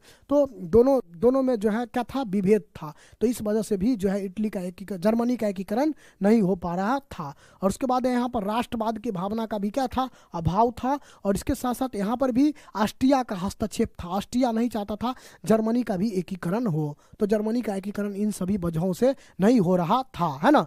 जर्मनी के एकीकरण का ये सब क्या था, बाधा था। क्या क्या बाधा था, जर्मनी लगभग 300 छोटे बड़े राज्य में बटा हुआ था। जर्मनी कितने, 300 से छोटे बड़े राज्य में बटा हुआ था। उत्तरी जर्मनी में प्रोटेस्ट का संख्या अधिक था, दक्षिणी जर्मनी में कैथोलिक का संख्या अधिक था, है ना। और जर्मनी के लोगों में राष्ट्रवाद के भावना का अभाव था। और ऑस्ट्रिया जो था वह जर्मनी के एकीकरण का विरोधी था, है ना। वह क्या करता था, जर्मनी का एकीकरण नहीं होने देना चाहता था ऑस्ट्रिया। तो इस वजह से जर्मनी का एकीकरण नहीं हो पा रहा था।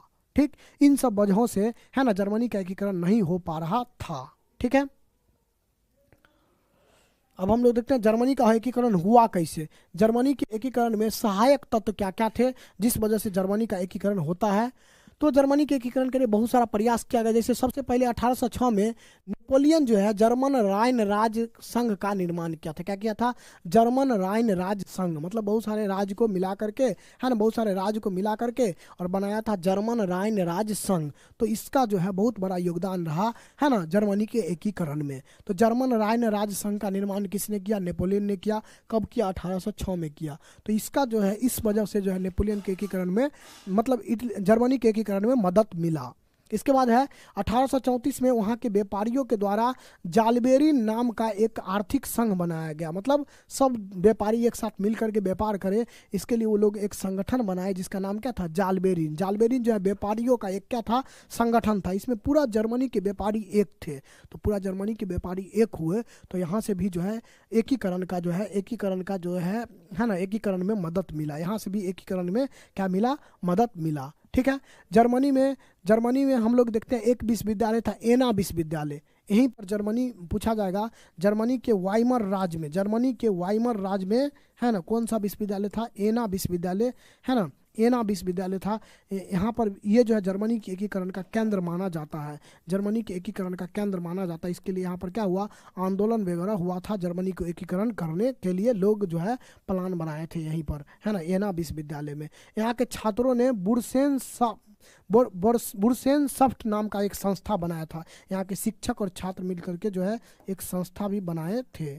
ठीक है ना, एक संस्था का क्या किए थे, निर्माण किए थे। एक संस्था का क्या किए थे, निर्माण किए थे जर्मनी के एकीकरण करने के लिए। ठीक है, तो ये आपको ध्यान रखना है ना। कहाँ के, जर्मनी के छात्र लोग, है ना। ठीक है, चले, तो जर्मनी के एकीकरण में ये सब सहायक हुआ। एक तो जर्मन राज्य का निर्माण हुआ। दूसरा हम लोग देखते हैं व्यापारियों ने एक संगठन बनाया, जालबेरिन। फिर यहाँ के विद्यार्थियों ने एक संगठन बनाया, बुरसेनसफ्ट, है ना। और यहाँ का जो विश्वविद्यालय था, वाइमर राज्य का विश्वविद्यालय, एना विश्वविद्यालय, यहाँ के छात्र लोग ये सब कर रहे थे। तो इन सब वजहों से क्या हुआ, जर्मनी के एकीकरण में मदद मिला। ये सब जो है जर्मनी के एकीकरण के लिए क्या किया गया, प्रयास किया गया। और इसे जर्मनी का एकीकरण करवाया कौन, जर्मनी का एकीकरण का जो मसीहा है वो कौन है, बिस्मार्क। कौन है, जर्मनी के एकीकरण का मसीहा बिस्मार्क है। इसके बारे में हम लोग जानते हैं। बिस्मार्क कौन था, तो बिस्मार्क जो है वह बिस्मार्क पर्सा के शासक विलियम का चांसलर था। पर्सा का शासक कौन था, विलियम, है ना। पर्सा कहाँ है, तो जर्मनी का एक राज्य था पर्सा। और पर्सा का शासक कौन था, विलियम। और उसका चांसलर कौन था, बिस्मार्क। उसका क्या था, चांसलर था। ठीक है, तो ये आपको ध्यान रखना कि पर्सा जर्मनी का एक राज था। उसका शासक कौन था, उसका शासक था विलियम। और विलियम का चांसलर कौन था, विलियम का जो चांसलर था वो था आपका, विलियम का चांसलर था बिस्मार्क। ठीक है, विलियम का चांसलर कौन था, बिस्मार्क विलियम का चांसलर था। ठीक, अब बिस्मार्क क्या क्या किया इसको हम लोग देखते हैं। तो कह रहा है कि बिस्मार्क जर्मन डाइट में पर्सा का प्रतिनिधित्व था। जर्मन डाइट मतलब वहाँ का संसद था। जर्मन डाइट क्या था? वहाँ का संसद था। उसमें पर्सा का प्रतिनिधि कौन था? बिस्मार्क था, है ना। बिस्मार्क जो है जर्मन दार्शनिक हीगेल के विचारों से क्या था? प्रभावित था। बिस्मार्क किसके विचारों से प्रभावित था? हीगेल के विचारों से प्रभावित था।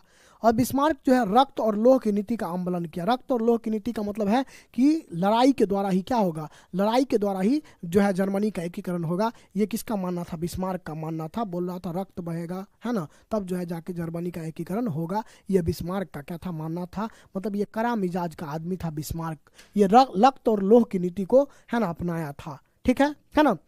बिस्मार्क को जर्मनी के एकीकरण का वास्तुकार माना जाता है। बिस्मार्क को क्या माना जाता है? जर्मनी के एकीकरण का इंजीनियर, वास्तुकार। तो जर्मनी का एकीकरण कैसे होगा इसके लिए प्लान कौन बनाया था? बिस्मार्क। बिस्मार्क कौन था? बिस्मार्क जो है पर्सा के शासक विलियम का चांसलर था। पर्सा का शासक कौन था? विलियम। उसका चांसलर कौन था? बिस्मार्क, है ना। बिस्मार्क जर्मन डाइट में क्या था? पर्सा का प्रतिनिधि था। हीगेल के विचारों से यह प्रभावित था। और सबसे इंपॉर्टेंट, रक्त और लोह की नीति का अवलंबन किसने किया? तो बिस्मार्क ने रक्त और लोह की नीति का अवलंबन किया था। और इसी को हम लोग जर्मनी के एकीकरण का क्या मानते हैं? है ना, वास्तुकार मानते हैं। जर्मनी के एकीकरण का मसीहा जो है किसको मानते हैं? बिस्मार्क को ही मानते हैं। अगर बिस्मार्क न होता तो जर्मनी का एकीकरण नहीं हो पाता। अगर बिस्मार्क न होता तो जर्मनी का एकीकरण नहीं हो पाता। ठीक है ना। तो ये जर्मनी के एकीकरण के लिए प्रयास किया। फिर हम लोग देखते हैं जर्मनी में कई युद्ध हुआ और उस युद्ध के बाद इस युद्ध के बाद क्या हो जाता है? जर्मनी का एकीकरण हो जाता है ना। तो पहला युद्ध जो होता है 1866 में, वो होता है ऑस्ट्रिया और पर्सा के बीच। ऑस्ट्रिया और पर्सा के बीच होता है सेडोवा का युद्ध। पूछा जाएगा सेडोवा का युद्ध कब हुआ? तो सेडोवा का युद्ध जो है ना, सेडोवा का युद्ध होता है 1866 में। किसके किसके बीच होता है? तो ऑस्ट्रिया और पर्सा के बीच। ऑस्ट्रिया चाहता था कि इसका एकीकरण न हो। पर्सा क्या था? जर्मनी का ही एक राज था। तो पर्सा का यहाँ पर क्या हो गया? जीत हो गया। ये जो है जीत गया यहाँ पर। और ऑस्ट्रिया क्या हो गया? हार गया। ऑस्ट्रिया यहाँ पर हार गया। ठीक है। इसके लिए ये फ्रांस से क्या लिया था? मदद लिया था। फिर हम लोग देखते हैं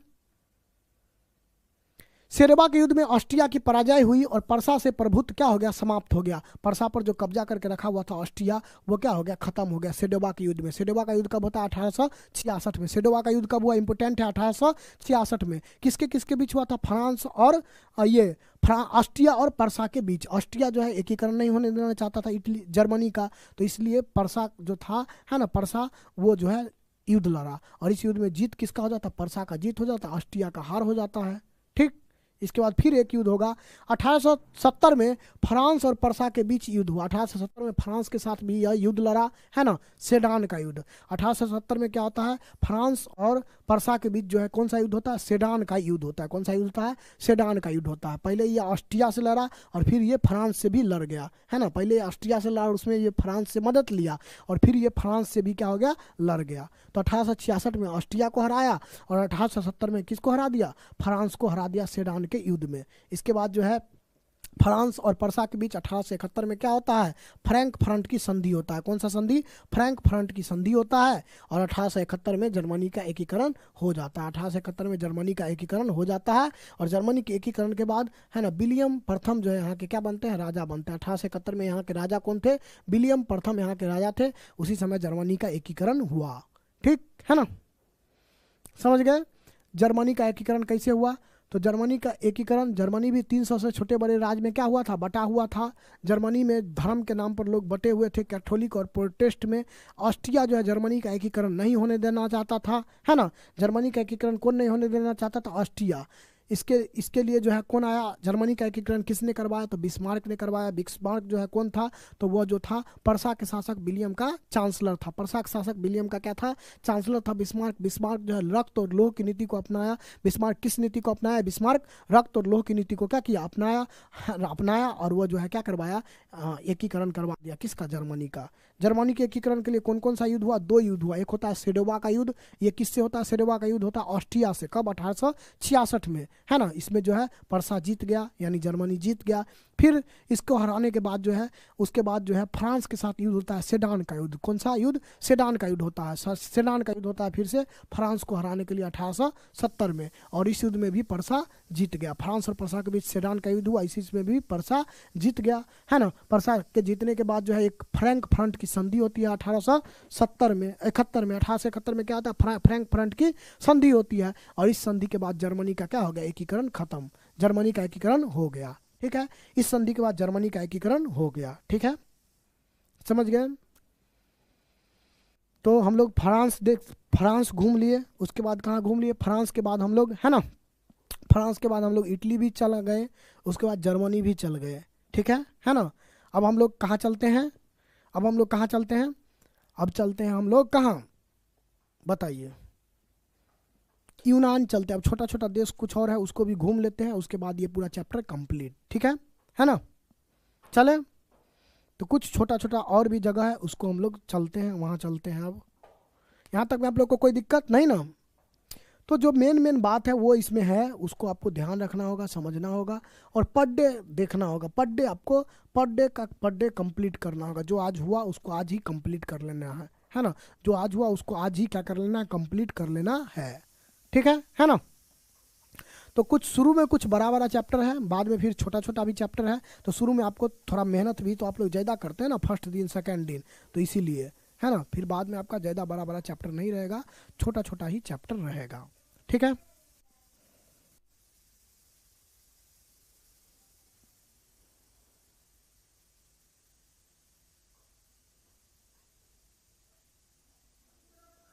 चले, अब हम लोग कहाँ चलते हैं, यूनान। कहाँ चलते हैं, यूनान। अब यहाँ से छोटा छोटा देश है कुछ और, है ना। अब अपने जहाज को यूनान की तरफ हम लोग मोड़ते हैं और चलते हैं यूनान, है ना। फिर जो है उसके बाद अलग छोटा छोटा एक दो देश और देखेंगे और उसके बाद जो है वापस आ जाएंगे इंडिया। ठीक,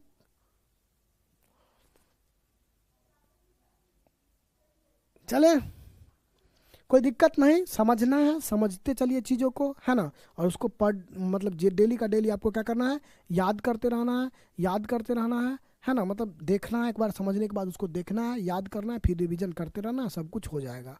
ठीक है, कुछ दिन मतलब मेहनत करिए तो फिर रिजल्ट आएगा, है ना। चलिए, तो क्रैश कोर्स बड़ी मुश्किल चीज़ है। 10 क्लास की चीज़ों को 1 घंटा में हमको पढ़ाना है। इस चीज़ को हम 10 घंटा में पढ़ाते हैं, लेकिन यहाँ पर आपको 1 घंटा में पढ़ाना है। मतलब कम से कम 5 घंटा में तो पढ़ाते ही हैं, तो 1-2 घंटा में यहाँ पर आपको पढ़ाना है। तो यही है ऑन शॉट, है ना। इसमें आपका रिवीजन, जो लोग पहले से पढ़े हैं उनको तो मज़ा आ रहा होगा, लेकिन जो लोग पहले से नहीं पढ़े उनको थोड़ा सा दिक्कत हो रहा है, लेकिन उनको भी दिक्कत लेना नहीं है। थोड़ा अब जो है हल्का, थोड़ा ज़्यादा मेहनत आपको करना होगा, अच्छा नंबर लाना है तो। नेक्स्ट हम लोग देखते हैं यूनान। यूनान के बारे में हम लोग क्या देखते हैं, यूनान तो बहुत फेमस है ना। यूनान आपका देख रहे हैं यहाँ पे है मानचित्र में, यह बहुत ही प्रसिद्ध था। यूनान को साहित्य एवं ज्ञान विज्ञान, है ना, यूनान का जो साहित्य और ज्ञान विज्ञान है वह पूरा यूरोप के लिए प्रेरणा का स्रोत रहा है। मतलब पूरा यूरोप के लोग इसी से सीखा है, क्या, साहित्य मतलब किताब, कोई ज्ञान, कोई विज्ञान, ये सब चीज़ के लिए क्या था, यूनान प्रसिद्ध था। तो यूनान एक बहुत प्रसिद्ध जगह है, किसके लिए, ज्ञान के लिए, विज्ञान के लिए, साहित्य के लिए। पूरा यूरोप के लोगों को यूनान क्या देता था, है ना, ज्ञान विज्ञान साहित्य, यहीं से निकल करके पूरा यूरोप में फैलता था।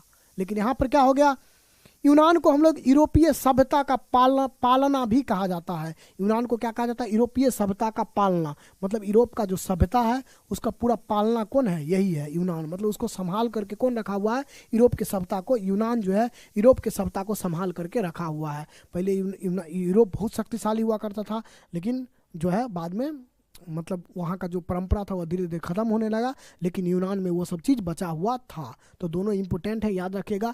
यूरोप का, है ना, किस देश का साहित्य एवं ज्ञान विज्ञान यूरोप वासियों के लिए प्रेरणा का स्रोत रहा, तो यूनान का, कहाँ का, यूनान का, है ना। और यूरोपीय सभ्यता का पालना किसको कहा जाता है, यूनान को यूरोपीय सभ्यता का पालना कहा जाता है ना। यूनान को ही यूरोपीय सभ्यता का क्या कहा जाता है, पालना कहा जाता है। आगे है, अब हो क्या जाता है दिक्कत, तो यूनान जो है तुर्की साम्राज्य के अधीन है। यूनान पर कौन कब्जा कर लेता है, तुर्की जो है यूनान पर कब्जा कर लेता है। तुर्की क्या कर लेता है, यूनान पर कब्जा कर लेता है ना। तुर्की को हम लोग कहते हैं क्या, यूरोप का मरीज।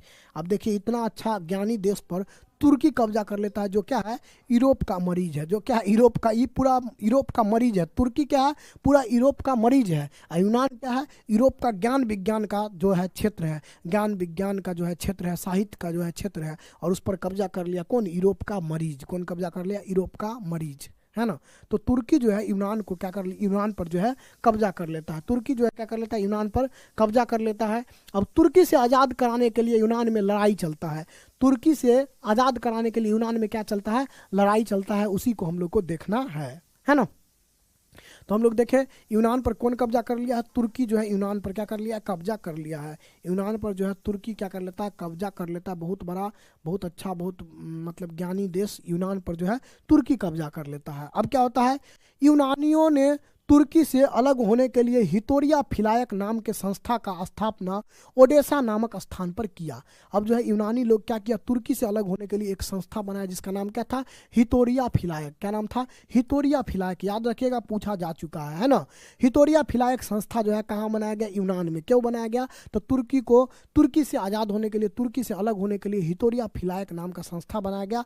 किस जगह पर, तो ओडेसा नाम के जगह पर। किस जगह पर, ओडेसा नाम के जगह पर यूनान में हितोरिया फिलायक नाम का संस्था का क्या हुआ, गठन हुआ। ठीक है, इंपोर्टेंट है ना। बाद में हम लोग देखते हैं 1821 में अलेक्जेंडर चिपसिलांटी, क्या नाम था, अलेक्जेंडर चिपसिलांटी के नेतृत्व में यूनान में विद्रोह शुरू हुआ। 1821 में, है ना, अलेक्जेंडर चिपसिलांटी था, वहां पर विद्रोह का शुरुआत किया, आंदोलन का शुरुआत किया। कौन, अलेक्जेंडर चिपसिलांटी। कौन, अलेक्जेंडर चिपसिलांटी। कहाँ पर विद्रोह का शुरुआत किया, यूनान में, है ना। यूनान की आज़ादी के लिए, है ना, आंदोलन का शुरुआत किया अलेक्जेंडर चिपसिलांटी। नाम याद रहेगा, नाम देखते हैं ना, एकदम स्पेशल है, अलेक्जेंडर चिपसिलांटी। बाद में यहाँ पर विद्रोह हुआ, तो बाद में जो है यहाँ पर एंड्रियोनोपोल की संधि हुआ, है ना। तुर्की और यूनान के बीच क्या होता है, एंड्रियोनोपोल की संधि होता है 1829 में। इंपोर्टेंट है, एंड्रियोनोपोल की संधि कब हुआ, 1829 में। किसके किसके बीच हुआ, तुर्की और यूनान के बीच हुआ, है ना। जिसके तहत यूनान को स्वायत्तता दिया गया। स्वायत्तता मतलब क्या होता है, अधिकार, मतलब यूनान को कुछ अधिकार दिया गया। 1829 में यूनान को क्या दिया गया, कुछ अधिकार दिया गया। लेकिन बाद में फिर 1832 में कुस्तुनतुनिया की संधि हुआ और इसके द्वारा यूनान को एक अलग देश बना दिया गया। इसके द्वारा यूनान को क्या कर दिया गया, स्वतंत्रता दे दिया गया। इसके द्वारा यूनान को क्या कर दिया गया, स्वतंत्रता दे दिया गया। तो ये दीर्घोत्तरीय क्वेश्चन में भी आपका पूछा हुआ है कि यूनान के स्वतंत्रता का वर्णन करें, यूनान के स्वतंत्रता संग्राम का वर्णन करें। तो हम लोग को लिखना है, यूनान जो है क्या था, यूनान जो है साहित्य एवं ज्ञान विज्ञान का क्या था, स्रोत रहा है यूरोप वासियों के लिए। ठीक है, यूनान को हम लोग यूरोपीय सभ्यता का पालना कहते हैं। लेकिन यूनान पर कौन कब्जा कर लेता है, तुर्की यूनान पर कब्जा कर लेता है। तुर्की क्या कर लेता है, यूनान पर कब्जा कर लेता है ना। तुर्की जब यूनान पर कब्जा करता है तो इसको आज़ाद कराने के लिए अलेक्जेंडर चिपसिलांटी क्या करता है ना। अलेक्जेंडर चिपसिलांटी जो है इसके लिए आवाज़ उठाता है। अलेक्जेंडर चिपसिलांटी जो है वहाँ पर क्या करता है, आंदोलन करता है अलेक्जेंडर चिपसिलांटी। बाद में हम लोग देखते हैं यहाँ पर फिर क्या होता है, 1829 में, है ना, यूनान को स्वायत्तता दे दिया जाता है, मतलब थोड़ा सा अधिकार दे दिया जाता है। लेकिन उससे नहीं मानता है ना, यूनान के लोग। तो फिर 1832 में, है ना, यूनान को आज़ादी दे दिया जाता है। फिर 1832 में यूनान को आज़ादी दे दिया जाता है और यूनान क्या हो जाता है, आज़ाद हो जाता है। यूनान क्या हो जाता है, आज़ाद हो जाता है। ठीक, नेक्स्ट आपका एक छोटा सा देश है हंगरी। हंगरी के बारे में भी कुछ पूछा जा सकता है। देख रहे हैं हंगरी, हंगरी मतलब भूखा होता है हिंदी में, है ना। तो हंगरी एक देश का यहाँ पर नाम है, यहाँ पर हंगरी मतलब भूखा नहीं है। एक छोटा सा देश है हंगरी, ये भी जो है आपका यूरोप का ही देश था। अब हंगरी में क्या होता है, हंगरी पर ऑस्ट्रिया का प्रभुत्व था। हंगरी पर कौन कब्जा कर लिया था, ऑस्ट्रिया जो है यहाँ पर कब्जा कर लिया था। कौन कब्जा कर लिया था, हंगरी पर ऑस्ट्रिया कब्जा कर लिया था। हंगरी का राजधानी कहाँ था, बुडापेस्ट हंगरी का राजधानी था। कहाँ था, बुडापेस्ट हंगरी का राजधानी था, है ना। बाद में हंगरी को आज़ाद कराने के लिए 1848 ईस्वी में आंदोलन हुआ, जिसका नेतृत्व कौन किया, है ना। इसका नेतृत्व कोसुथ और फ्रांसिस डिक किया। कौन किया, कोसुथ और फ्रांसिस डिक जो है 1848 में, है ना, हंगरी में आंदोलन का नेतृत्व किया। और बाद में हम लोग देखते हैं कि 1848 में ही हंगरी क्या हो जाता है, ऑस्ट्रिया से आज़ाद हो जाता है। हंगरी क्या हो जाता है, ऑस्ट्रिया से आज़ाद हो जाता है। तो एक छोटा सा देश है हंगरी, इसके बारे में आपको ध्यान रखना है कि हंगरी पर ऑस्ट्रिया क्या कर लिया था, अपने कब्जा में ले लिया था। ऑस्ट्रिया जो है हंगरी पर कब्जा कर लिया था, लेकिन यहाँ पर जो है कोसुथ और फ्रांसिस डिक जो है आंदोलन चलाया हंगरी की आज़ादी के लिए। तो हंगरी क्या हो गया, आज़ाद हो गया। हंगरी क्या हो गया, आज़ाद हो गया। हंगरी का राजधानी कहाँ था, बुडापेस्ट हंगरी का राजधानी था। तो हंगरी जो है एक तरीका से आज़ाद हो गया। इसको भी हम लोग आज़ाद करवा दिए। अब चलते हैं दूसरा देश को आज़ाद कराने, है ना। चलिए नेक्स्ट आपका पोलैंड। पोलैंड भी एक छोटा सा देश है। पोलैंड पर कौन कब्जा कर लिया था, रूस। पोलैंड पर कौन कब्जा कर लिया था, पोलैंड पर रूस जो है क्या कर लिया था, पोलैंड पर कब्जा कर लिया था, है ना। रूस इधर से आकर के पोलैंड पर कब्जा कर लिया था, है ना। बाद में 1830 में पोलैंड ने भी रूस से स्वतंत्रता के लिए आंदोलन शुरू हुआ, परंतु रूस ने पोलैंड के विद्रोह को दबा दिया। यहाँ पर फिर लड़ाई उड़ाई हुआ, लेकिन इसको क्या कर दिया गया, दबा दिया गया। बाद में हम लोग देखते हैं 1918 में प्रथम विश्व युद्ध के खत्म होने के बाद जो है पोलैंड को क्या कर दिया गया, आज़ाद कर दिया गया। 1918 में पोलैंड को क्या कर दिया, रूस जो है आज़ाद कर दिया।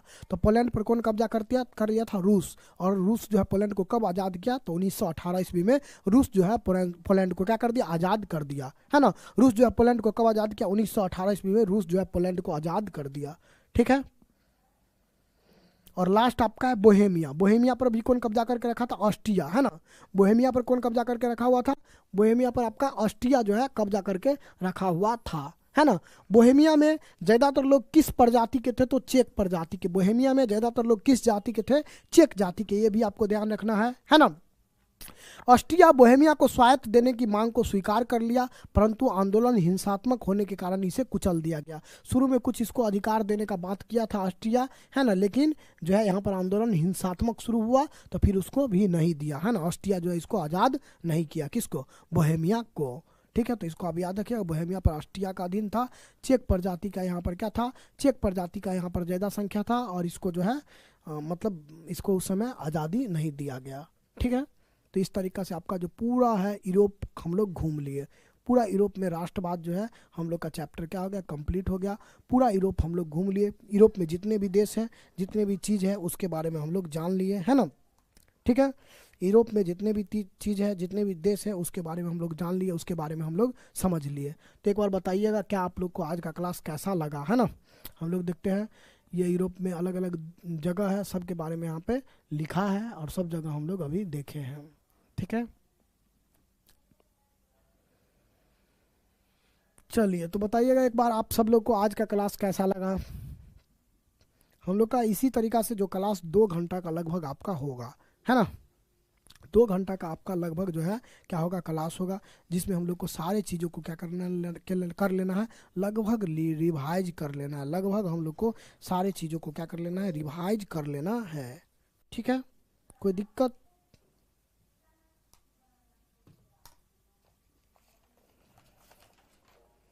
चलिए कोई दिक्कत नहीं। अब जो चीज़ थोड़ा बहुत बचा होगा उसको हम लोग कब करेंगे, उसको हम लोग क्वेश्चन आंसर में करेंगे। जो भी अब थोड़ा बहुत बचा होगा उसको हम लोग क्वेश्चन आंसर में करेंगे। यहाँ पर हम लोग मेन टॉपिक को लेकर के चलेंगे, है ना। मेन टॉपिक को हम लोग लेकर के चलेंगे। बस आपको क्या करना है, जो लोग पहले से नोट्स बनाए हैं उनको नोट्स नहीं बनाना है। जो लोग पहले से नोट्स बनाए हैं उनको नोट्स नहीं बनाइएगा, है ना। एक बार आपका बन ही चुका है, दोबारा काहे बनाइएगा, नहीं बनाइएगा। हाँ, लेकिन आप क्वेश्चन आंसर का अधिक से अधिक प्रैक्टिस करिएगा। जो हम क्वेश्चन आंसर आपको देते हैं, है ना, तो उस क्वेश्चन को आंसर को यहाँ पर समझ लीजिएगा, और उसको खुद से जो है लिखने का आपको क्या करना है, प्रैक्टिस करना है। खुद से लिखने का प्रैक्टिस करना है। जो लोग नोट्स नहीं बनाए हैं तो चाहें तो वो बना सकते हैं, नहीं तो पुराना वाला जो नोट्स जो हम फुल नोट्स देंगे वो सब लोग जरूर निकलवाइएगा, चाहे न्यू स्टूडेंट हो चाहे ओल्ड स्टूडेंट हो। जो फुल नोट्स आपको मिला है, पॉलिटिकल का भी मिला है और सबका मिल जाएगा, है ना। धीरे धीरे मिलेगा सबका, हल्ला गुल्ला नहीं करना है, शांति बना करके रखना है। धीरे थोड़ा देर मिलेगा लेकिन दुरुस्त मिलेगा, ठीक है। तो इसलिए हो हल्ला नहीं करना है। अभी पॉलिटिकल का मिला है आपको, फिर इकोनॉमिक्स का मिलेगा, फिर हिस्ट्री का मिलेगा, फिर ज्योग्राफी का मिलेगा। तो इस तरीक़ा से सबका आपको फुल नोट्स मिल जाएगा। इसको आपको क्या कर लेना है, इसको आपको प्रिंट जरूर करा लीजिएगा। लगभग 50-50 पेज का नोट्स होगा, है ना। 50 पेज में आपका दोनों चीज़ रहेगा, मतलब पूरा कॉन्सेप्ट भी है और प्लस में पूरा क्वेश्चन आंसर, है ना। पूरा क्वेश्चन आंसर कम से कम इस नोट्स से, है ना, अगर हम बात करें तो 90% क्वेश्चन इस नोट्स से आने वाला है। और आपके एग्जाम में बनाना कितना है, 50% बनाना है, यानी आराम से आप अच्छा नंबर ला सकते हैं।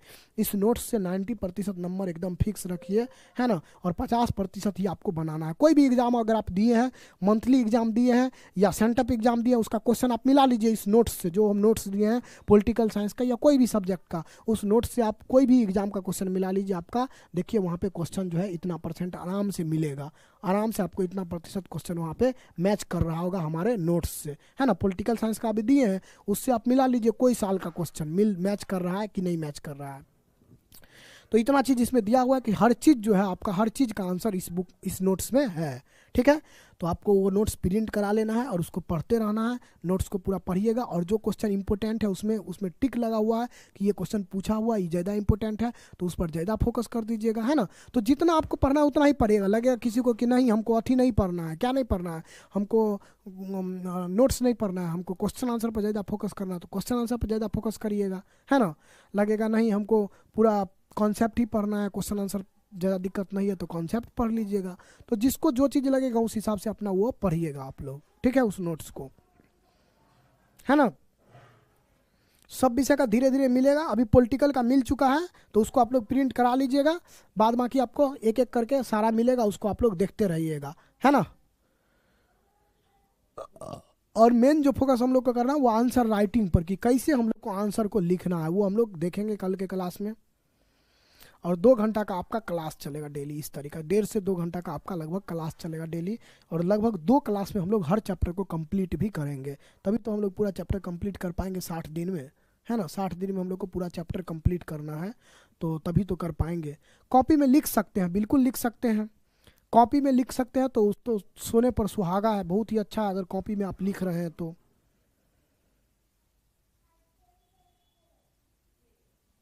ठीक है, और कोई दिक्कत बता दीजिए आप लोग।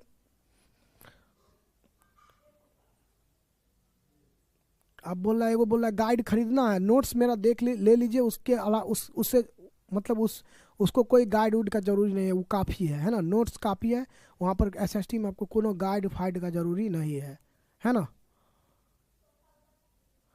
कोनो गाइड फाइड का जरूरी नहीं है, कहाँ पर, एसएसटी में।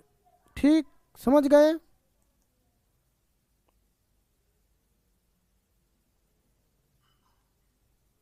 इसका नोट्स ऐप पर मिलेगा, ये जो अभी हम पढ़ाएं ये पूरा आपको अभी ऐप पे मिल जाएगा।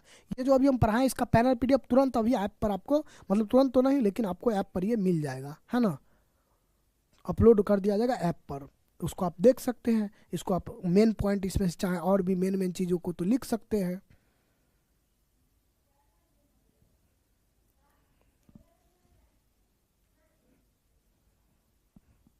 ठीक है सर, लिखना जरूरी है, क्वेश्चन आंसर कम से कम लिखना जरूरी है। क्वेश्चन आंसर अगर आप लिखेंगे तो आपका प्रैक्टिस अधिक से अधिक होगा, है ना। कैसे एग्जाम में लिखना है उसका अभी से ही आपको प्रैक्टिस होगा, तभी तो आप एग्जाम में लिख पाएंगे, नहीं तो एग्जाम में मुंह देखते रह जाएंगे बगल वाला का।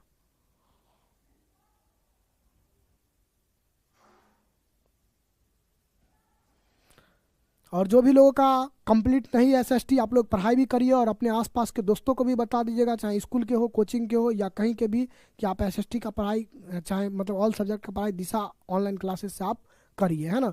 जो भी विषय कोई कमी है कुछ भी है तो मात्र बहुत कम प्राइस में आपका यहाँ पे क्रैश कोर्स उपलब्ध है, और ऑल सब्जेक्ट का बेहतरीन पढ़ाई होता है। और यहाँ पर तो आपको पता ही है कि टॉपर का लाइन है ना। चाहे मतलब अच्छा नंबर वाला का तो मतलब गिनती नहीं, अच्छा नंबर यहाँ आना मतलब अच्छा नंबर फिक्स, है ना। यहाँ आना मतलब अच्छा नंबर आपका क्या है, फिक्स है। ठीक है, वो देख पा रहे होंगे इस वजह से हो रहा है। देखिए आप कहीं पर भी ये चीज़ आपको मतलब नहीं पढ़ाया गया होगा, इतना चीज़ आपको नहीं पढ़ाया गया होगा इस ढंग से। ठीक है, तो आज के लिए इतना ही, हम लोग मिलते हैं नेक्स्ट क्लास में। सब लोग को बहुत बहुत धन्यवाद, है ना। कल हम लोग, आप लोग पूरे चैप्टर को कल रिवाइज करके आइएगा। हम लोग ऑब्जेक्टिव सब्जेक्टिव पूरा क्वेश्चन आंसर कल के क्लास में करेंगे, और वहीं पर सीखेंगे हम लोग को आंसर कैसे याद करना है, आंसर कैसे लिखना है, आंसर लिखने में किन किन बातों का ध्यान रखना है, सब कुछ हम लोग कल के क्लास में देखने वाले हैं। ठीक है, चले, चलिए सब लोग को बहुत बहुत धन्यवाद।